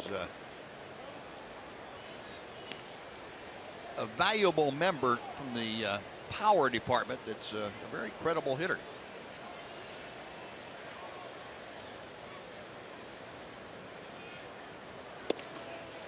One ball and one strike. Oh, he mentioned the Rangers with the lineup out there tonight that you're probably going to see an awful lot in the postseason. 1 through 9, very solid. And Tom, we haven't had a chance to talk since the Rangers clinched the division, obviously. And the makeup of a postseason roster, and I know it varies depending on how long the series would be, five games to 7 games. But in general, do you use, say, fewer bullpen members in a postseason roster, or you know, how would you break it down if you were making up a 25-man roster for the postseason? Well, I think, you know, the first thing that they'll do is they'll look at the team they're going to play, analyze the team they're going to play, and what's the best personnel to use against them. But I think in the one thing you can do in the postseason is you really don't need a 5th starter. Mm-hmm. So you have the luxury of either using your 5th starter as a long man. But basically, if you have 12 pitchers, you can go with 4 starters and 8 relievers instead of 5 starters and 7 relievers. So in that regard, I guess you can get an extra reliever. But I think if you have 8 relievers in a short series, you also have the luxury of not needing a long man. You've got so many arms out there that you can have guys that can go 1 or 2 innings. And if you have 8 of them, you've got enough bullpen guys for a short series. So I think the Rangers have a lot of ways to go. They've got guys that have been starting pitchers this year that could be in the bullpen and be used as long men, and they've got, who knows, 6 or 7 guys that can throw the ball 95 to 98 miles an hour. And the nice thing about a lot of them is if you look at Matt Bush, Keone Kela, and Tony Barnett, hopefully Tony will be ready to pitch, is these guys are not just 1-inning pitchers. They've shown in the last couple of months that they can go out and throw 2 innings too. So I don't think you have to look at your bullpen and say we need at least 1 guy or maybe 2 that can give us multiple innings, because even the short guys that throw 98 miles an hour have done that and can do that as well. Right. No, that's a good point. Perez singling through the hole, so after the walk to Chris Carter, Hernan Perez gets a base hit. There are 2 on with 1 out. Orlando Arcia coming up. What about the idea of adding an extra man on the bench? You know, if in the American League, when you're using the DH, you use 4 starters and 8 men in the bullpen. So that's 12. You have a 13-man position player, so you have 4 men on the bench. Mm-hmm. Would you think about going short on one of the relievers to add another position player? Yeah, I think that's part of the conversation for sure, because the Rangers have a very versatile group of guys to consider for positions on the bench. Right. You've got a guy like Delino DeShields, who has been an excellent leadoff hitter. It looks like we're going to have to continue this one, Buzz. Okay, we will. There's another double play. That's the 36th turn behind Martin Perez this year.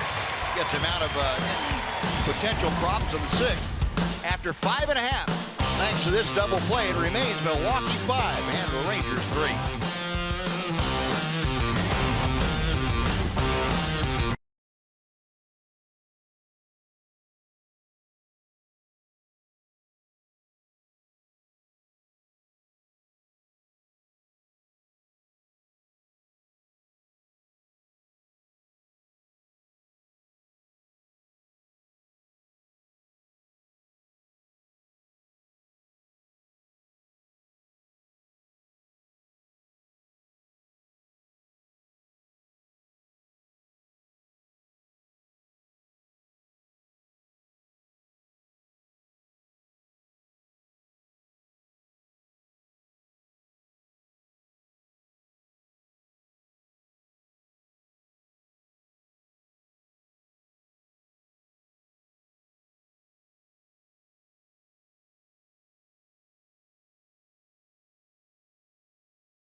time now for the Sonic Slam Inning, brought to you by Sonic. Tonight's jackpot is worth $200 and dinner for two at Sonic Drive-In.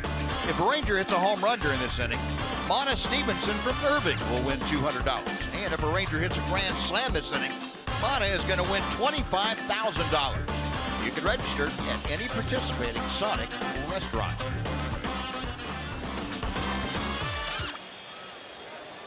Now for the Rangers here in the sixth, Rougned Odor, Jonathan Lucroy, and Mitch Moreland, the first three to come up against Matt Garza.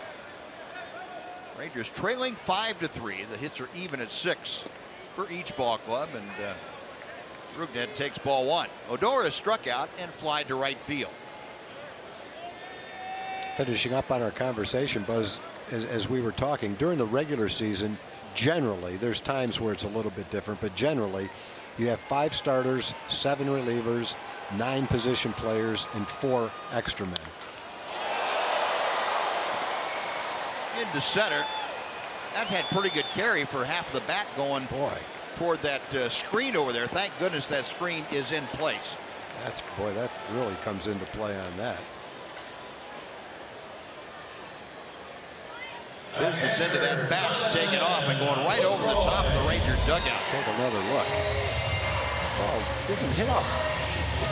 Didn't look like the terrible part of the bat toward the end a little bit, but watch where that bat goes. I mean, that's a lethal weapon going through the air with a jagged edge and weighs about 2 pounds flying through the air. And you can see the players jumping out of the way. They know what can happen with that thing. Well, if you ever want to see why that screen is there, there it was. And Jonathan Lucroy, first ball swinging, flies to right there very quickly. 2 outs here in the 6th inning. Mitch Moreland coming up. So in the postseason, you only need 4 starters, so you have a choice. You can go with 8 relievers, or you can go with the 7 relievers you've used almost the whole season and add the extra position player. And that can be valuable when you look at the kind of guys the Rangers have. Obviously, Jurickson Profar is a valuable utility guy because he can play anywhere. Ryan Rua is a good right-hand hitter off the bench, and he can play infield positions, especially first base in the outfield. Jared Hoying has come up late, a good left-handed hitter who can come in defensively in the outfield. Hanser Alberto is a tremendous defensive player at all the infield positions. You're going to have another catcher on the team, Robinson Chirinos. There's Ryan. So there's a lot of Joey Gallo is a guy that you can bring off the bench and hope that one swing of the bat hits the ball out of the ballpark.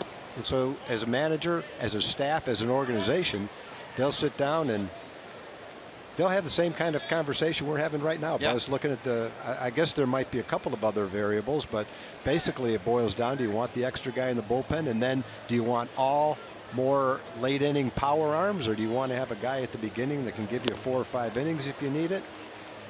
And what will be the makeup of the bench? What's the best way, based on the team you're going to play, to go into the postseason against an American League team? It's different when you get to the World Series and the pitchers are going to hit when you go on the road.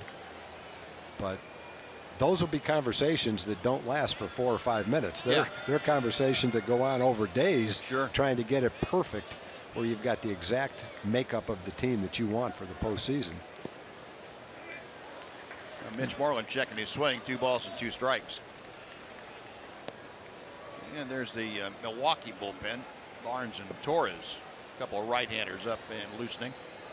Obviously, the backbone of a postseason roster are your 9 position players, your 4 starters, and your 2 or 3 late inning best bullpen guys. But the last 5 or 6 guys in a series like that can make the difference. A guy coming off the bench to get a hit, guy coming off the bench to make a great play. Delino coming off the bench and stealing a base and scoring a tie-in run. There's so many different ways you can look at it. Well, VR making a nice play on that ground ball off the bat of Moreland. So it's 3 up and 3 down. We'll move on to inning number 7, 5-3 Milwaukee.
Carlos Gomez brought him back.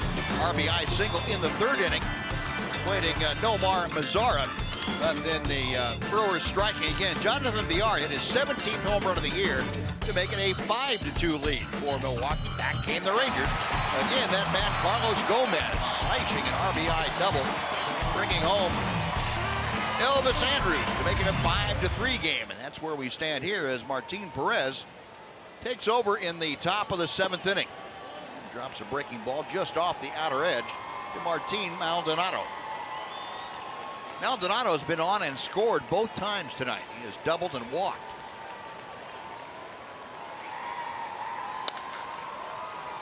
And he's going to be on again unless Elvis is able to get something on that throw, and he almost did it. That would have been the play of the year if we threw him out on that play. He had the right guy running, too. Yeah, he did. I've seen guys try to throw sitting down or kneeling down, but how about throwing from your back? That was quite a play. It was doubtful he was even going to get to the ball. He had to reach out towards center field behind him to catch the ball. It's almost impossible to get anything on the throw. See him reaching out towards center field, but he got enough on it to get it there and accurately. Yeah, it's one thing to get it there or roll it over there or whatever, to get it on the mark. Oh, so infield base hit. That is the 7th hit of the night for Milwaukee, and Michael Reed, the center fielder, takes strike 1. Now, whatever Milwaukee's done tonight, and they've done a little bit of damage, 7 hits and 5 runs, they've done it early in the count because Martin's only thrown 69 pitches here in the 7th inning. Slowly hit the belt rate. They'll get 1 at second, and the out is recorded. As Jim Joyce, the second base umpire, said, yeah, that was on the exchange. So the out of Maldonado is in the books out there at second. 1 gone with Reed at first now.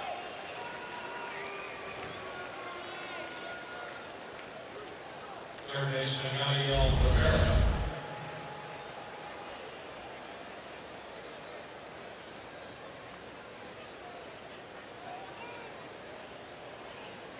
You get a pretty good illustration of what dropping it on the exchange is all about. Yep. Ball securely in the glove of Odor, and he was trying to make the transfer to his bare hand. That's where it went awry. So that is an out, legitimate catch and an out. Now Yadiel Rivera is 1 for 2. Ball 1. Rivera drove in his 3rd run of the year. RBI single in the 3rd inning. Last stop, line to right field.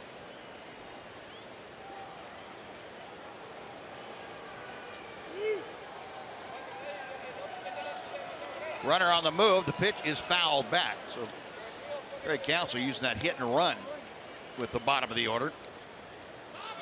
Unsuccessfully that time. Michael Reed will head back to first. Brewers run more than anybody in baseball. They have 175 team steals this year, but they've been caught 53 times too. So they have their share of caught stealings.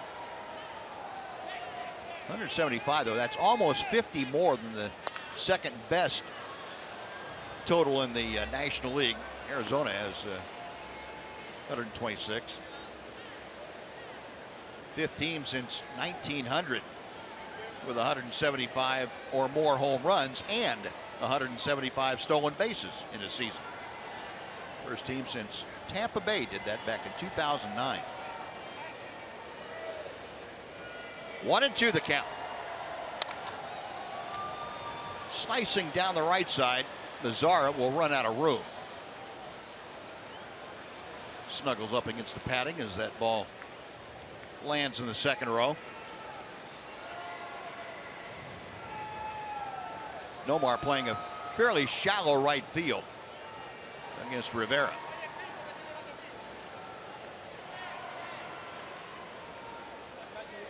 Nomar out there in George Springer territory as far as right fielder is concerned.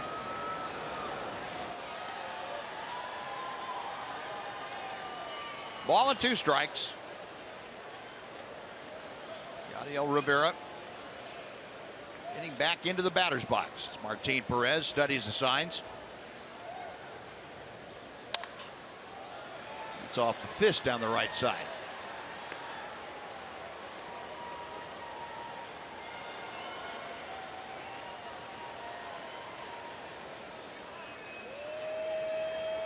Next closest team not in the National League would be the Cleveland Indians, who lead the American League, and they're 45 stolen bases behind Milwaukee. A lot of thievery going on.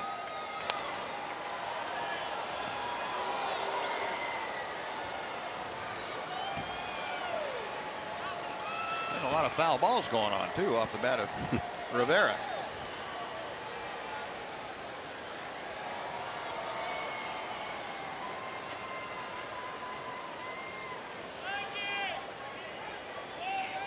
Perez okays the sign. 2 balls, 2 strikes.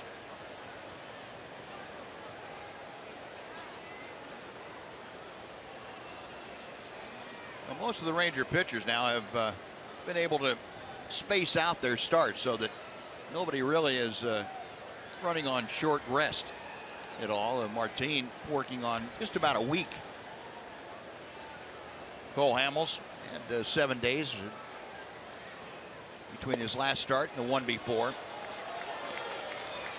Jeff Bannister pondering when he will throw Cole Hamels this coming week, whether it be Wednesday or with the off day Thursday, or he might throw Friday. But he said right now he's leaning toward Wednesday because that's what Cole would prefer, and then space it out a little bit after the end of the regular season.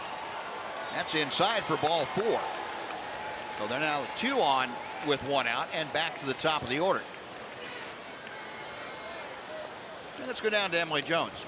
Well, you guys were talking about the setup of the postseason roster, and today before the game, Jeff Bannister kind of gave me a glimpse into where his mind is at. 6 games to go in the regular season.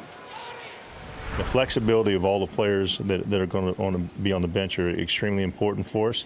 Out in the bullpen, possibly go with 8 just based on the starters that we have, and you know, and plus we may not need the true long guy in that bullpen. So if we go with 8, then there are probably 8 guys that, with the exception of one, that they can go multiple innings for us. If we go 7, we'd probably have to go with a traditional long guy.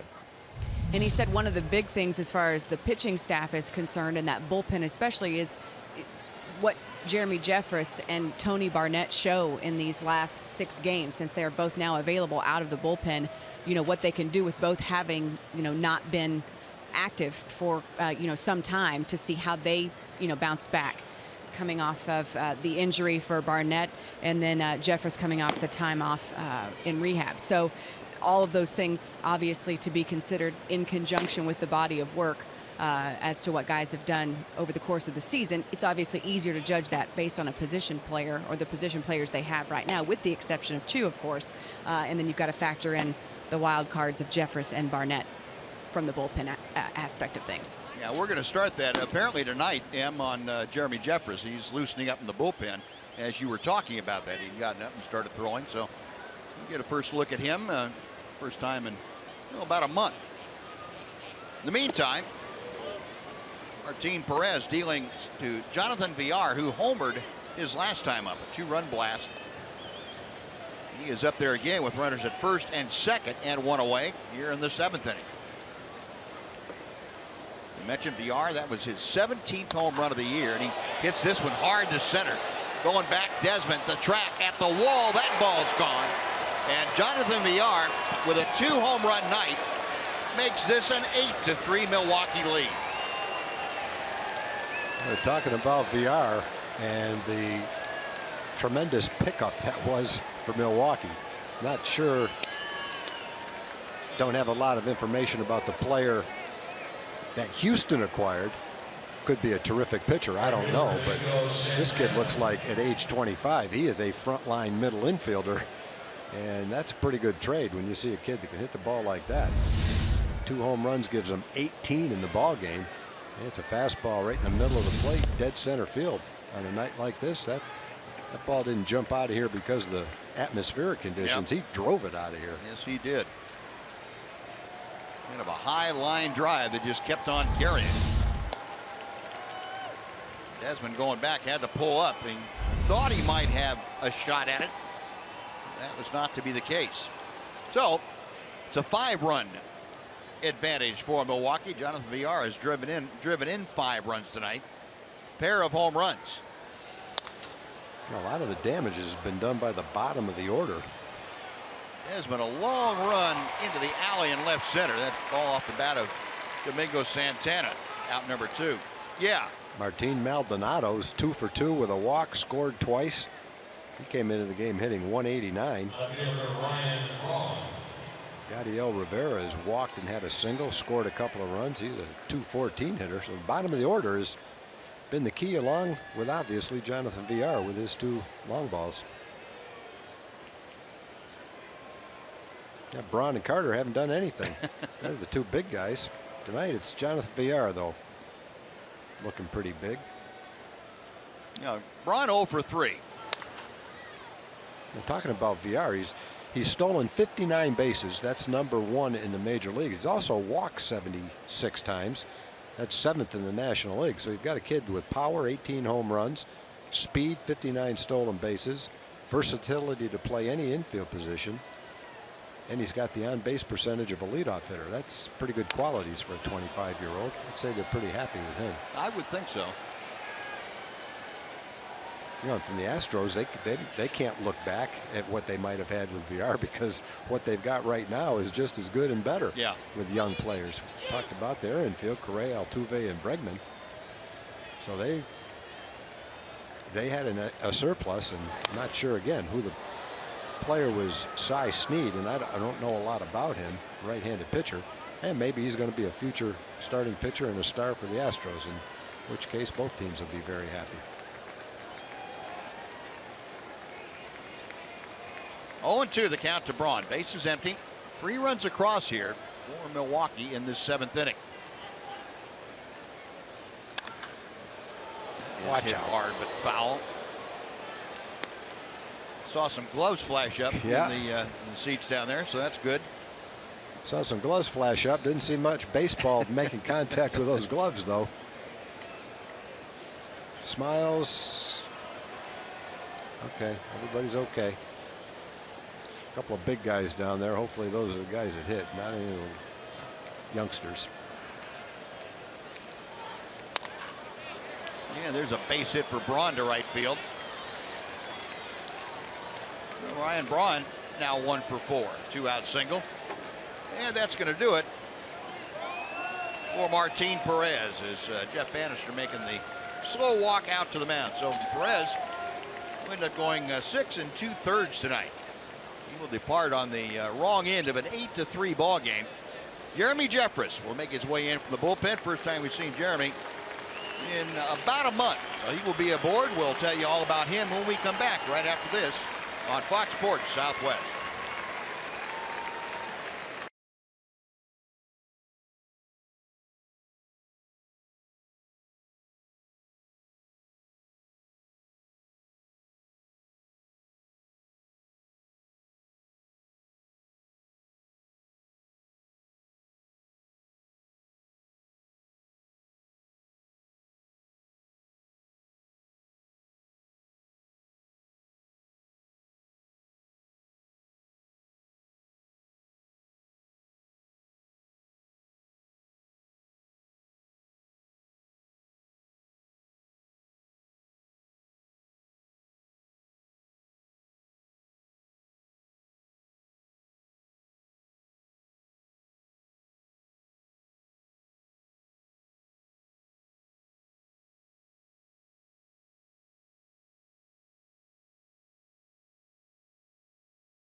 time we saw Jeremy was the 23rd of August.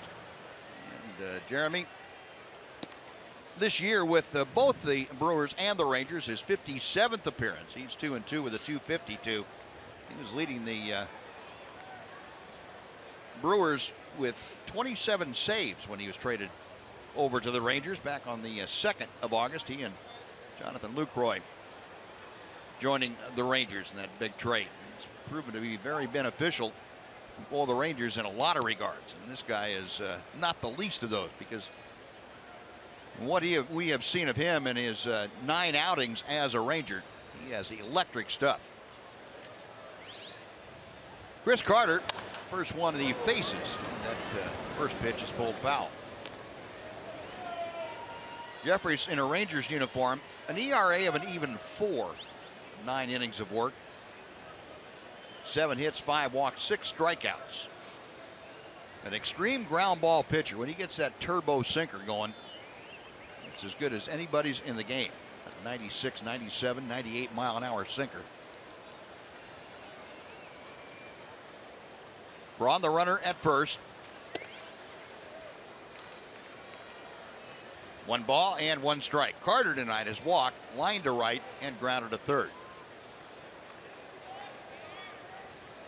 Line on Martin Perez, 6 2/3 innings, 9 hits, 8 runs, and Braun at first base, his responsibility. 3 walks, 3 strikeouts, and a couple of home runs.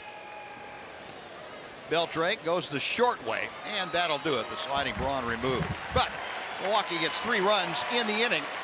We'll take the stretch at Globe Life Park, 8-3 Milwaukee.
Tonight's greater coverage of baseball brought to you by T-Mobile. Well, here you go. Here's the setup for the postseason if it were to end today. Here's what it would look like. Rangers would have the best record as far as the playoffs are concerned, so they would have the #1 seed. They would host the loser or the winner of that wild card game between the Orioles and the Blue Jays. And Boston and Cleveland. Cleveland would be hosted by Boston in that series. Over the National League, a little bit different story.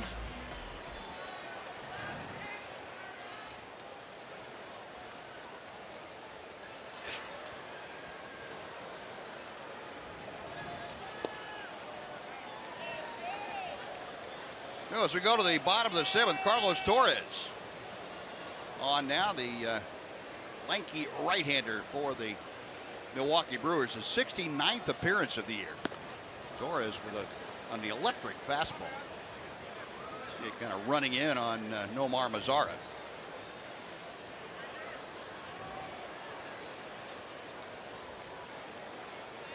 Zara 0 for 1, a walk. And a fly ball to left. He takes inside.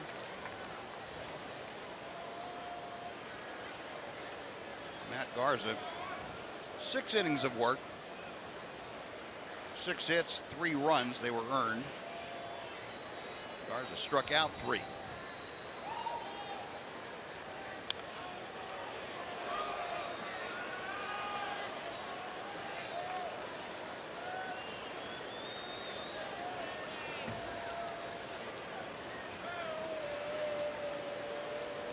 Torres, one of the guys that the Brewers really counting on at the tail end of their bullpen. They love his stuff and really think that he's one of the premier setup men in their future.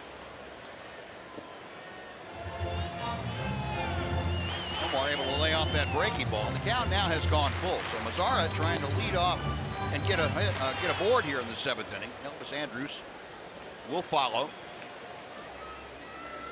Rangers need some base runners.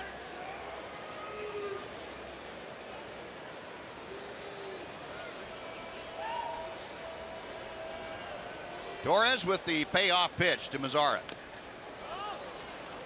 We'll reload and try it again.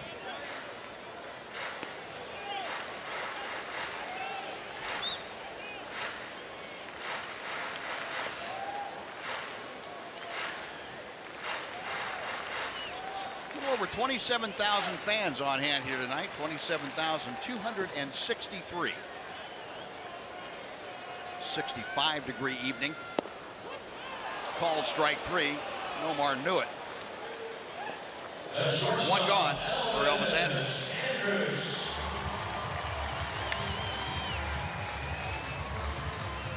Torres with a well-placed fastball gets his first strikeout.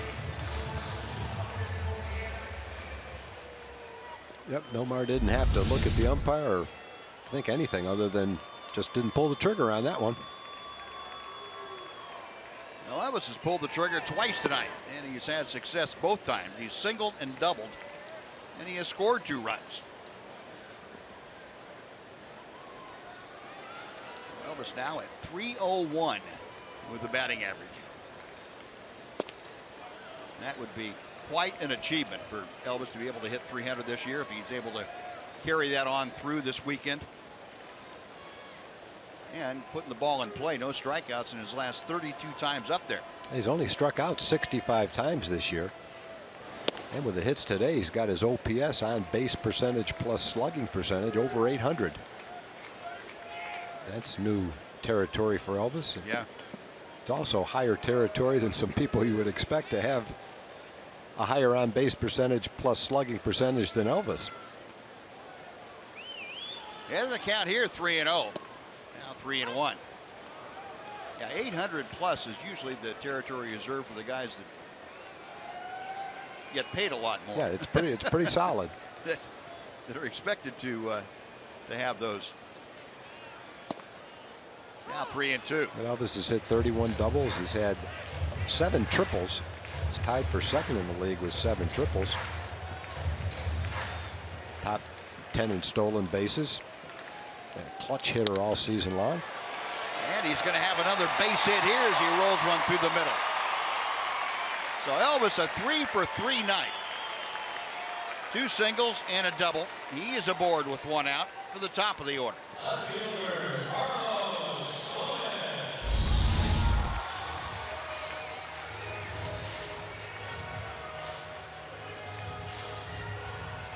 A little assisted kick off the back of that mound. Just hit the just past the pitching rubber and got a little extra overspin. Well, the Rangers now with 7 hits. Carlos Gomez with his 4th at bat has 2 of them. He is singled and doubled. And as he loves to do, going after that first pitch. That was a pretty short, quick stroke, but it also had some power behind it too. Kept his helmet on anyway. Yeah, we haven't seen that pop off. No.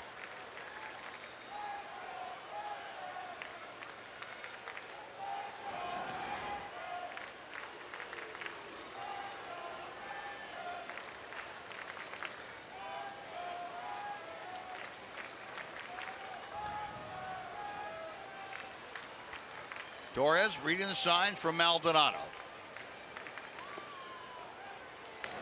Snap throw, but Elvis back easily.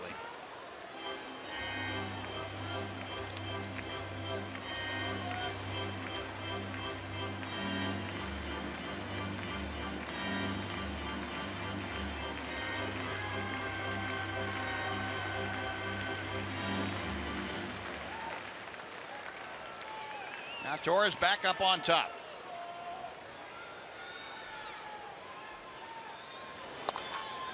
The other way, that's going to be through for a base hit. Elvis continuing on around to third. And Carlos Gomez a 3-hit night. Seems like Elvis and Carlos have been doing this all night long.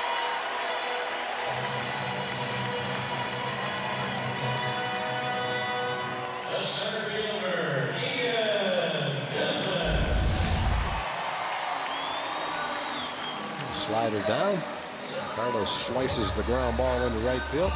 Third straight hit for him. Coming right behind 3 straight hits for Elvis.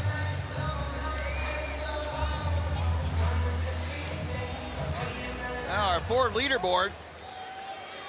Rangers, Elvis leading now. This is up to date. A 303 average. Beltre at 299.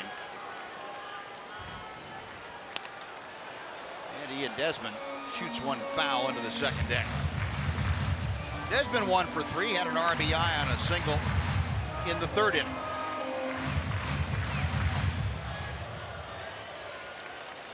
And the Rangers now 8 hits tonight, 6 of them divided equally between Elvis Andrus and Carlos Gomez. 0-2.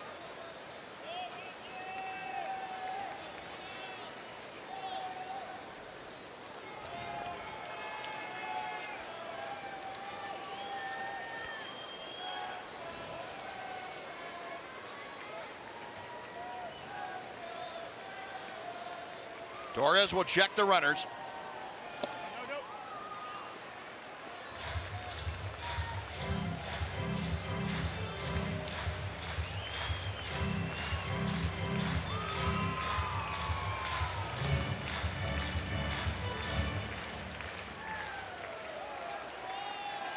Desmond, that very intent look on his face.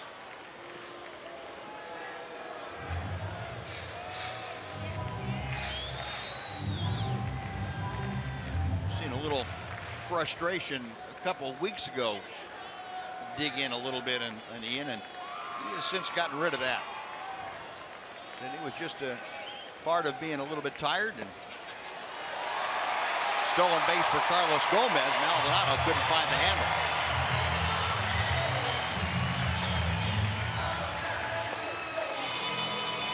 You know what? Maldonado was going to have a hard time making that throw. Looked like he was going to try to make it from his knees. Solid lead, solid jump, no throw.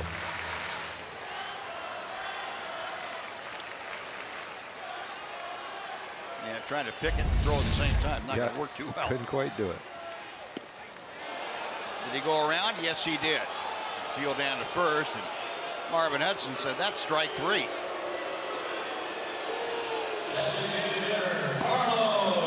Oh, 2 gone now. Carlos Beltran will face Torres.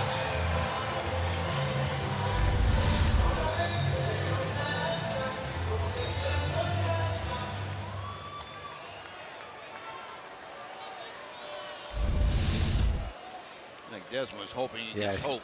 Hoping to get the call, but wasn't surprised when he didn't, I don't think. Well, Beltran 3 times grounded out against the starter Matt Garza. Twice to first, once back to the mound.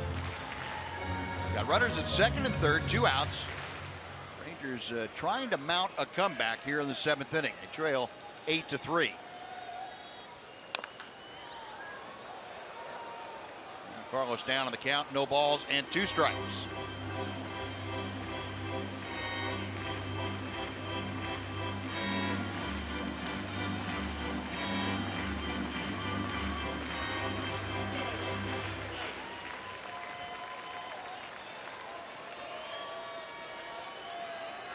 Torres reading the signs from Maldonado.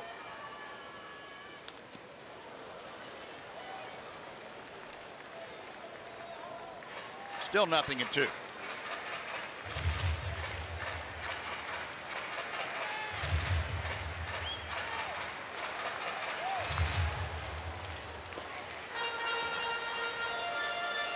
With 2 strikes.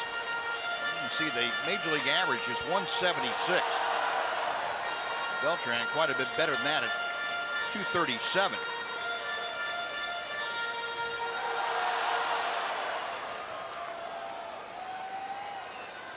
And Gomez at second, Andrus over at third.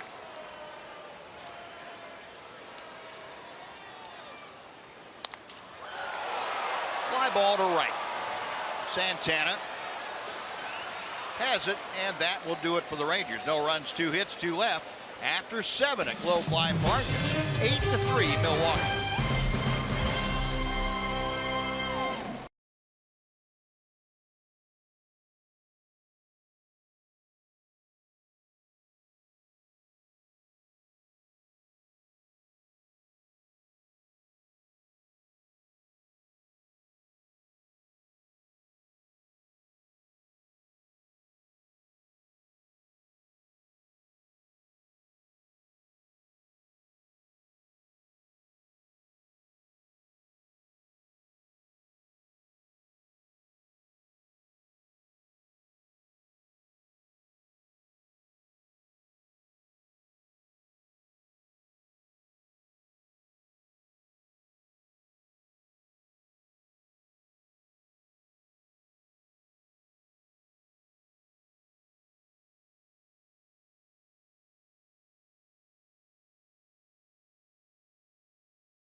Time for the progressive fan of the game, Buzz and Tom. We got to give it to Fred Allen, 90 years young, and he's a guest, a Super Ranger fan. Don, what about Fred, Don? Yeah, Jim, that's what's up. Mr. Fred comes to the food pantry, y'all, at least once a month where I work, and that's how I met him. Him and I always talk baseball, so I got the chance to bring him out tonight. Just turned 90 on September the 16th. All right, taking in his very first baseball game in 15 years. Fred, how'd you like it? You enjoyed it so far? I love it. I love it. There we go, Fred. Well, congratulations, fan of the game. Anything else you'd like to say, Fred? Thank you, and go Rangers!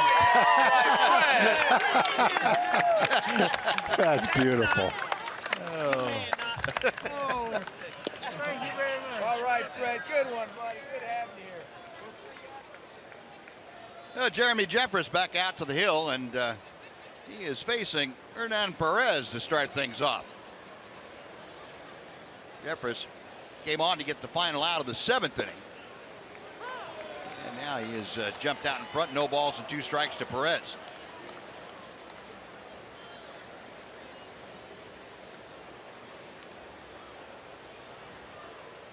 Perez a single his last time to the plate, 1 for 3 tonight. Didn't miss by much. 1-2.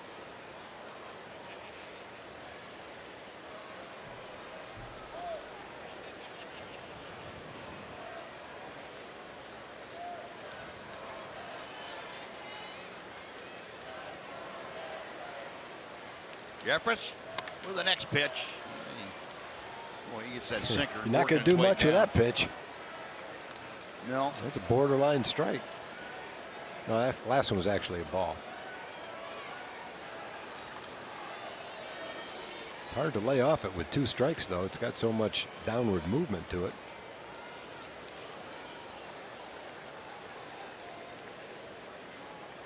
Now Jeffress ready one more time. took something off and got the strikeout. Perez completely befuddled by that pitch.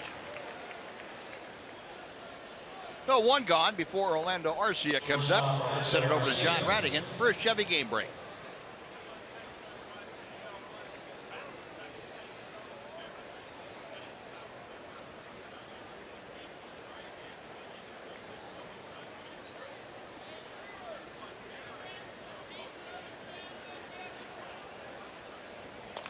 All right, John, thank you. Yeah, that wild card race has gotten very wild. Baltimore had tried to play their way out of it, and now they're playing their way back into it. Toronto's been the one constant. They've kept their seat on top of that for a while.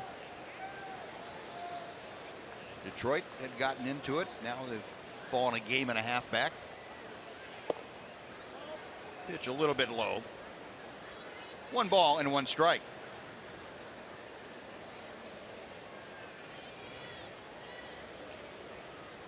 Start of play today. Toronto had a game and a half lead over Baltimore.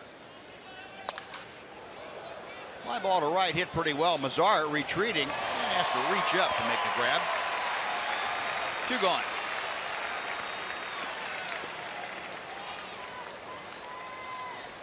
And next will be Martin Maldonado. Now Baltimore, the second wild card spot, a game and a half better than Detroit entering play today. Then Seattle 2.5 back, with Houston 3 games back.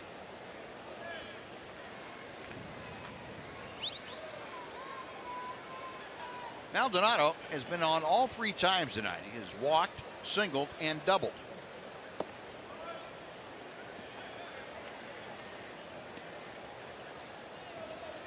Jeremy Jeffress has used 12 pitches to get the 3 outs so far.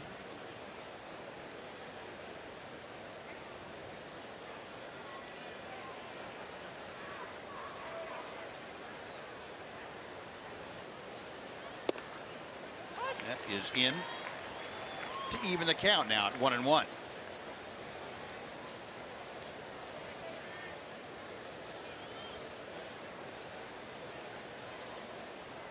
Jeremy Jeffress just activated from that restricted list on the 23rd. It was the day that the Rangers clinched the Western Division out in Oakland. Jeremy addressed his Ranger teammates the next day, the next morning in the clubhouse, or that night, I guess it was, in the clubhouse. Everyone came away very thoroughly impressed with Jeremy's forthrightness about everything. 2-2.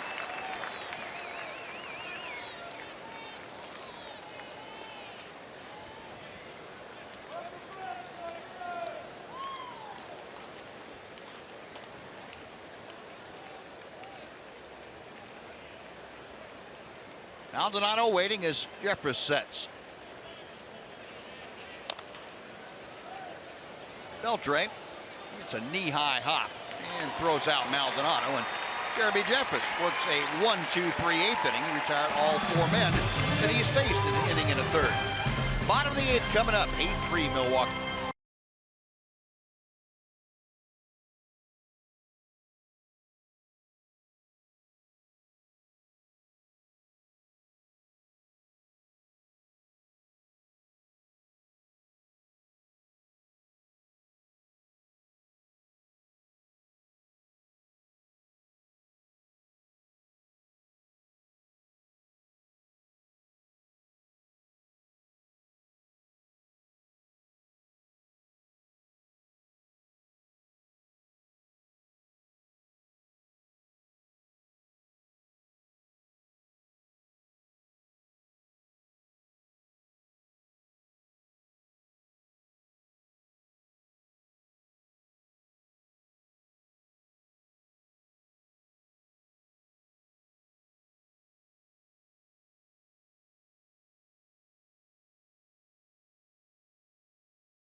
by a score of 8-3, and this is game 1 of a 3-game set between these two teams. Game 2 set to take place same time, same place here tomorrow, 6:30 pregame here on Fox Sports Southwest.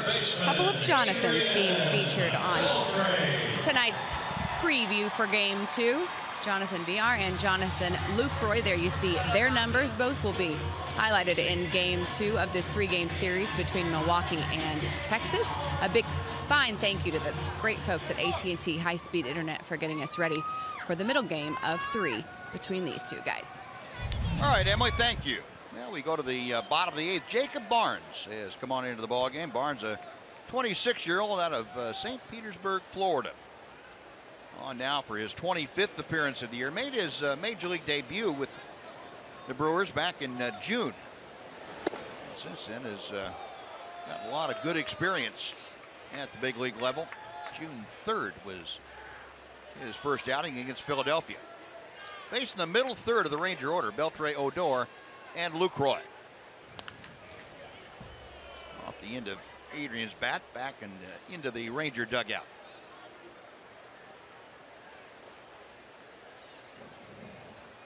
Barnes, a 6' 2" right-hander. Signed originally in 2011. He was their 14th round draft pick of the Milwaukee Brewers out of Florida Gulf Coast University. Misses with that slider, and the count goes to 3-1. So Beltre trying to get aboard to start the Ranger 8th inning. Rugden Odor will follow. Rangers trailing by a handful. It's 8-3 Milwaukee.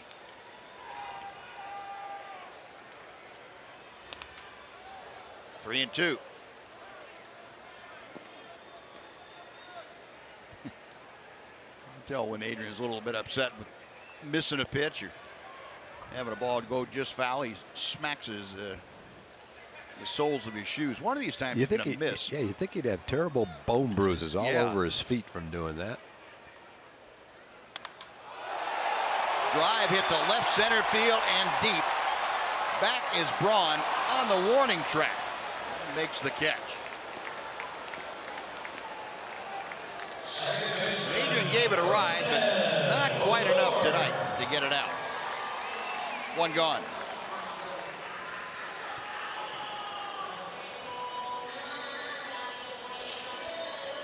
Rugden Odor will step in.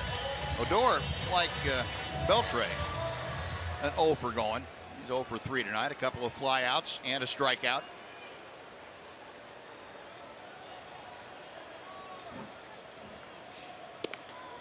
Barnes misses off the plate for ball 1. Again, the Brewers go into that overshift. 3 players on the right side of the infield. A ball and a strike.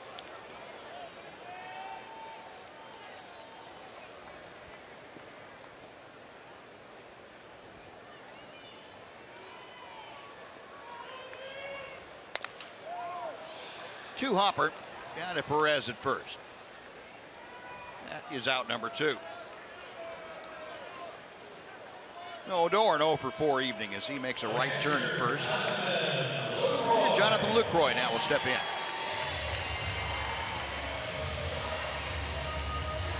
Lucroy had an infield single in the 2nd inning.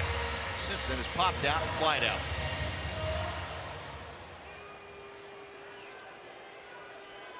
He has the one of the only 2 other hits for the Rangers tonight not belonging to Carlos Gomez and Elvis Andrus. Lucroy with that 2nd inning single, and then Ian Desmond had a 3rd inning single. All the other hits belong to Gomez and Andrus. 6 between them.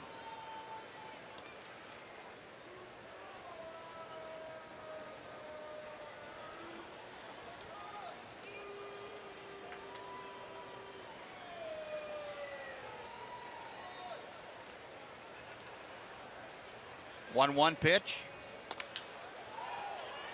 Right near the bag at third, Rivera has it. And Barnes has a very quick and tidy 1, 2, 3, 8th inning. Rangers gone in order.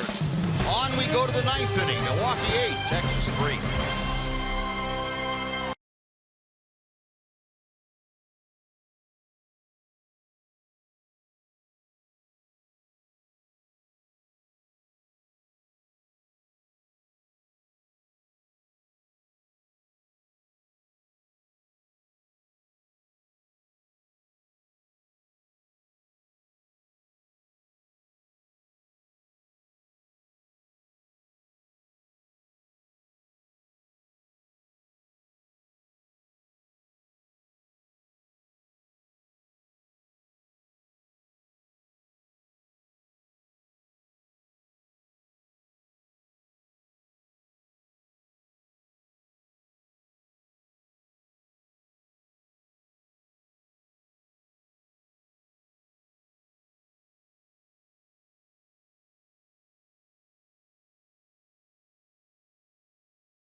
Brewers with a 5-run lead. Rangers, though, not done yet. They get one more opportunity at this thing, and we'll be here no matter what happens then with a post-game edition of Rangers Live. John Radigan here. Mark McLemore is with me. Pudge with the night off, but we'll hear from Banny. We'll check in with Buzz and Tom. Of course, Emily will work the clubhouse. Lots of post-game reaction as the Rangers try to stay in the front, or at least tied for the top spot in the American League as they fight for that home field advantage throughout the playoffs. We'll have it all for you. Rangers Live comes your way, guys, right after the game.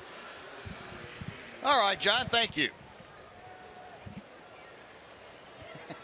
Working on the dexterity a little bit while Mom's hanging on.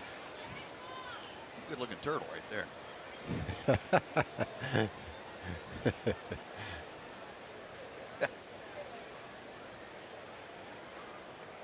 Well, Jose Leclerc has come out of the Ranger bullpen to take over here in the 9th inning. Leclerc will face the center fielder Michael Reed, a great hitter to start things. Saw Jose yesterday, worked an inning and a third. This is the 11th appearance overall, a 2.25 ERA. In his inning and a third yesterday, he required a total of 11 pitches. I don't think there was any hesitation to feel that he could get back out there tonight and give you an inning or so. Reed has scored a couple of runs tonight. As you note, 1 for 3. Quick pitch. Yeah. Try that with 2 strikes when the guy's not quite ready for it. Did that in the Angels series. Mike Scioscia came out of his he went out, he flew out of the dugout, waving his arms. How can you do that to my guys? Yeah, like there's something illegal about it? Yeah, exactly. He really wouldn't have liked Jim Cott that one year. He quick pitched every pitch. You knew he was going to quick pitch, and it still felt like he got quick pitched. That's a pretty well located pitch right there. Probably his changeup. So a strikeout now, Yadiel Rivera, who has been on a couple of times. Yeah, Leclerc came in and Scioscia, he pitched in 2 innings. He came in and finished off 1 inning, and Scioscia got mad. And then he came out for the next inning, and Scioscia was immediately out talking to the home plate umpire. I forgot who it was. Says, don't let him do that. First hitter up there, and he did it. It's like the umpire didn't listen to him. Exactly, yeah. How can you not listen to me?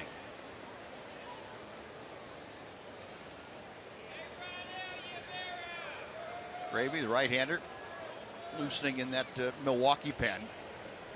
2 balls, no strikes, the count to Rivera.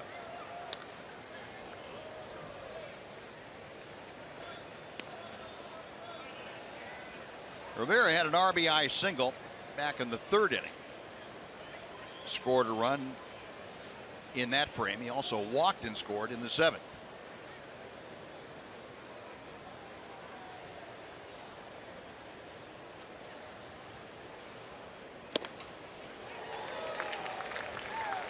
Two and two.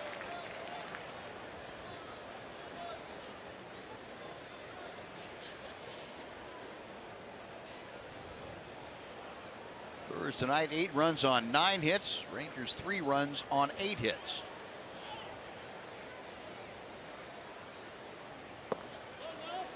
Here's that changeup again that looks for all the world like a slider. At least that one did. He has one that goes the other way a little bit.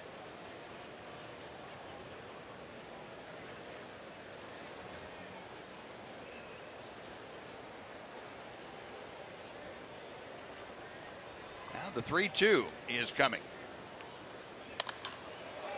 In the air to left field. Gomez retreating. And he steps onto the cinders to make the grab for out number 2.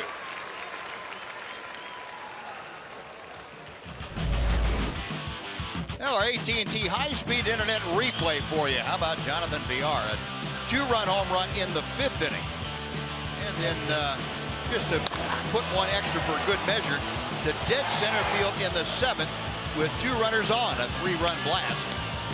It has been a high-speed night for Jonathan Villar, who now turned around and hit from the left side of the plate against the right-hander Leclerc. Villar 2 for 3. Also has had a sacrifice bunt. And the only reason he's not 3 for 3 is because Elvis started the game off by taking a base hit away on a very nice play in the hole. He almost beat out a sacrifice bunt, too. Yeah, he's going to have another one. That's headed toward the corner and extra bases. Gomez goes in there and digs it out, and Villar having quite a night. He's had 2 home runs, now a double. A 3 for 4 night. You know, as versatile as Villar has been, playing all those infield positions, and you look at the Astros team, one place that he probably could have played for him, might have taken a little bit of an adjustment, was center field. True. Yeah. I mean, you add what he's brought to the table for Milwaukee offensively, and if he was able to play center field, and with his speed, you know, he's got the arm for it, playing shortstop. Boy, that would have been one more offensive piece that they didn't have in center field this year. First ball swinging, and Santana rounds out to Beltre. That'll do it. The 2-out double by Villar goes to waste, and we'll go to the bottom of the ninth. 8-3 Milwaukee.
Baseball on Fox Sports Southwest is brought to you by Southwest Airlines. Transparency, low fares, nothing to hide. By AT&T high-speed internet. Get a deal worth talking about. Get high-speed internet from AT&T. And by your Texas Ford dealers. Visit your local Texas Ford dealer today for incredible deals and see why Ford is the best in Texas.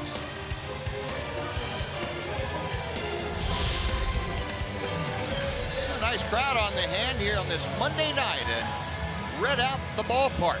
A lot of red showing up tonight. Next 2 nights, same thing. If folks are coming on out, make sure and wear your Ranger red. And we go to the bottom of the night. Tyler Cravey now has entered the ball game for the Brewers. He will take over. This is 18th appearance of the year. 0-1 with a 2.70 ERA, 2.24 opponent's batting average. And he is dealing to Mitch Moreland. First pitch for strike 1. Gravy, 17th round pick back in 2009 by the Brewers. Gets ahead of Moreland very quickly. No balls and 2 strikes. Mitch tonight 0 for 3. Ground out, a pop out, and a long drive to left center field that was hauled in by Michael Reed.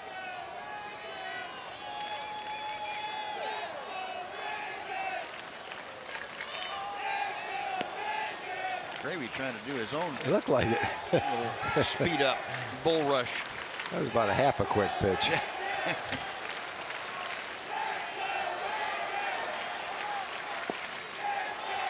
back with that and just missed a little bit low. 2-2.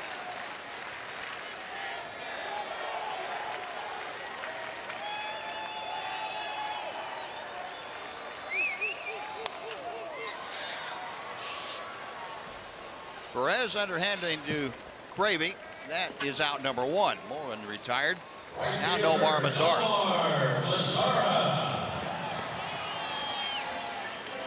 Gravy made his big league debut last year with the Brewers. Appeared 14 ball games. 7 of those were starts.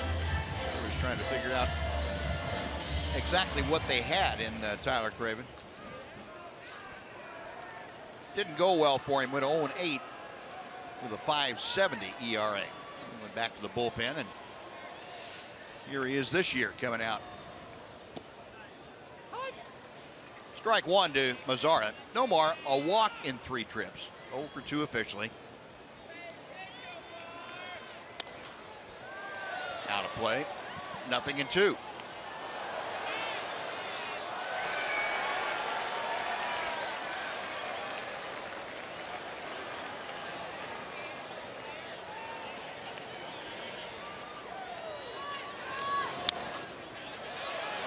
Jam shot that Mazara able to fight off into the seats. Nomar along with a walk has had a fly ball to left field. Last time up was called out on strikes. That was in the 7th.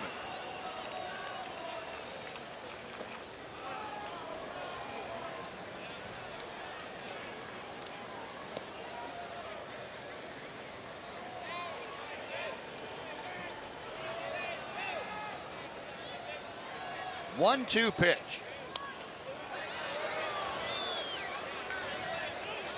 He's got that big hole out there between the shortstop and the third base line. It looks like on those last pitches, if he did make solid contact and hit it in fair territory, that's the direction it would have gone in. You're right.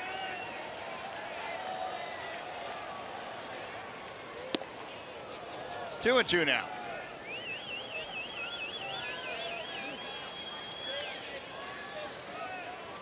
Mazara currently hitting at 272.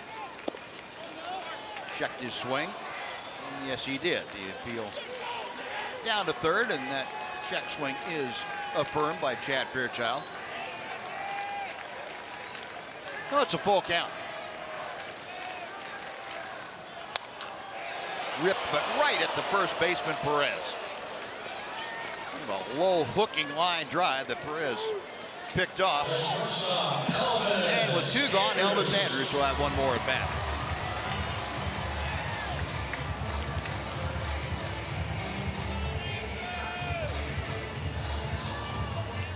Elvis, a perfect night so far.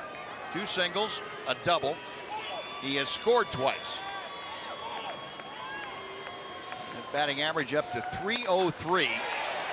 Up the ladder goes Villar, and he comes down with it, and that will do it. Elvis hit the ball hard all 4 times.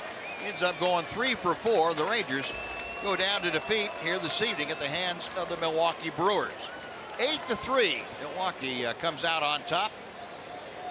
So the first ball game of this 3-game series goes to Milwaukee.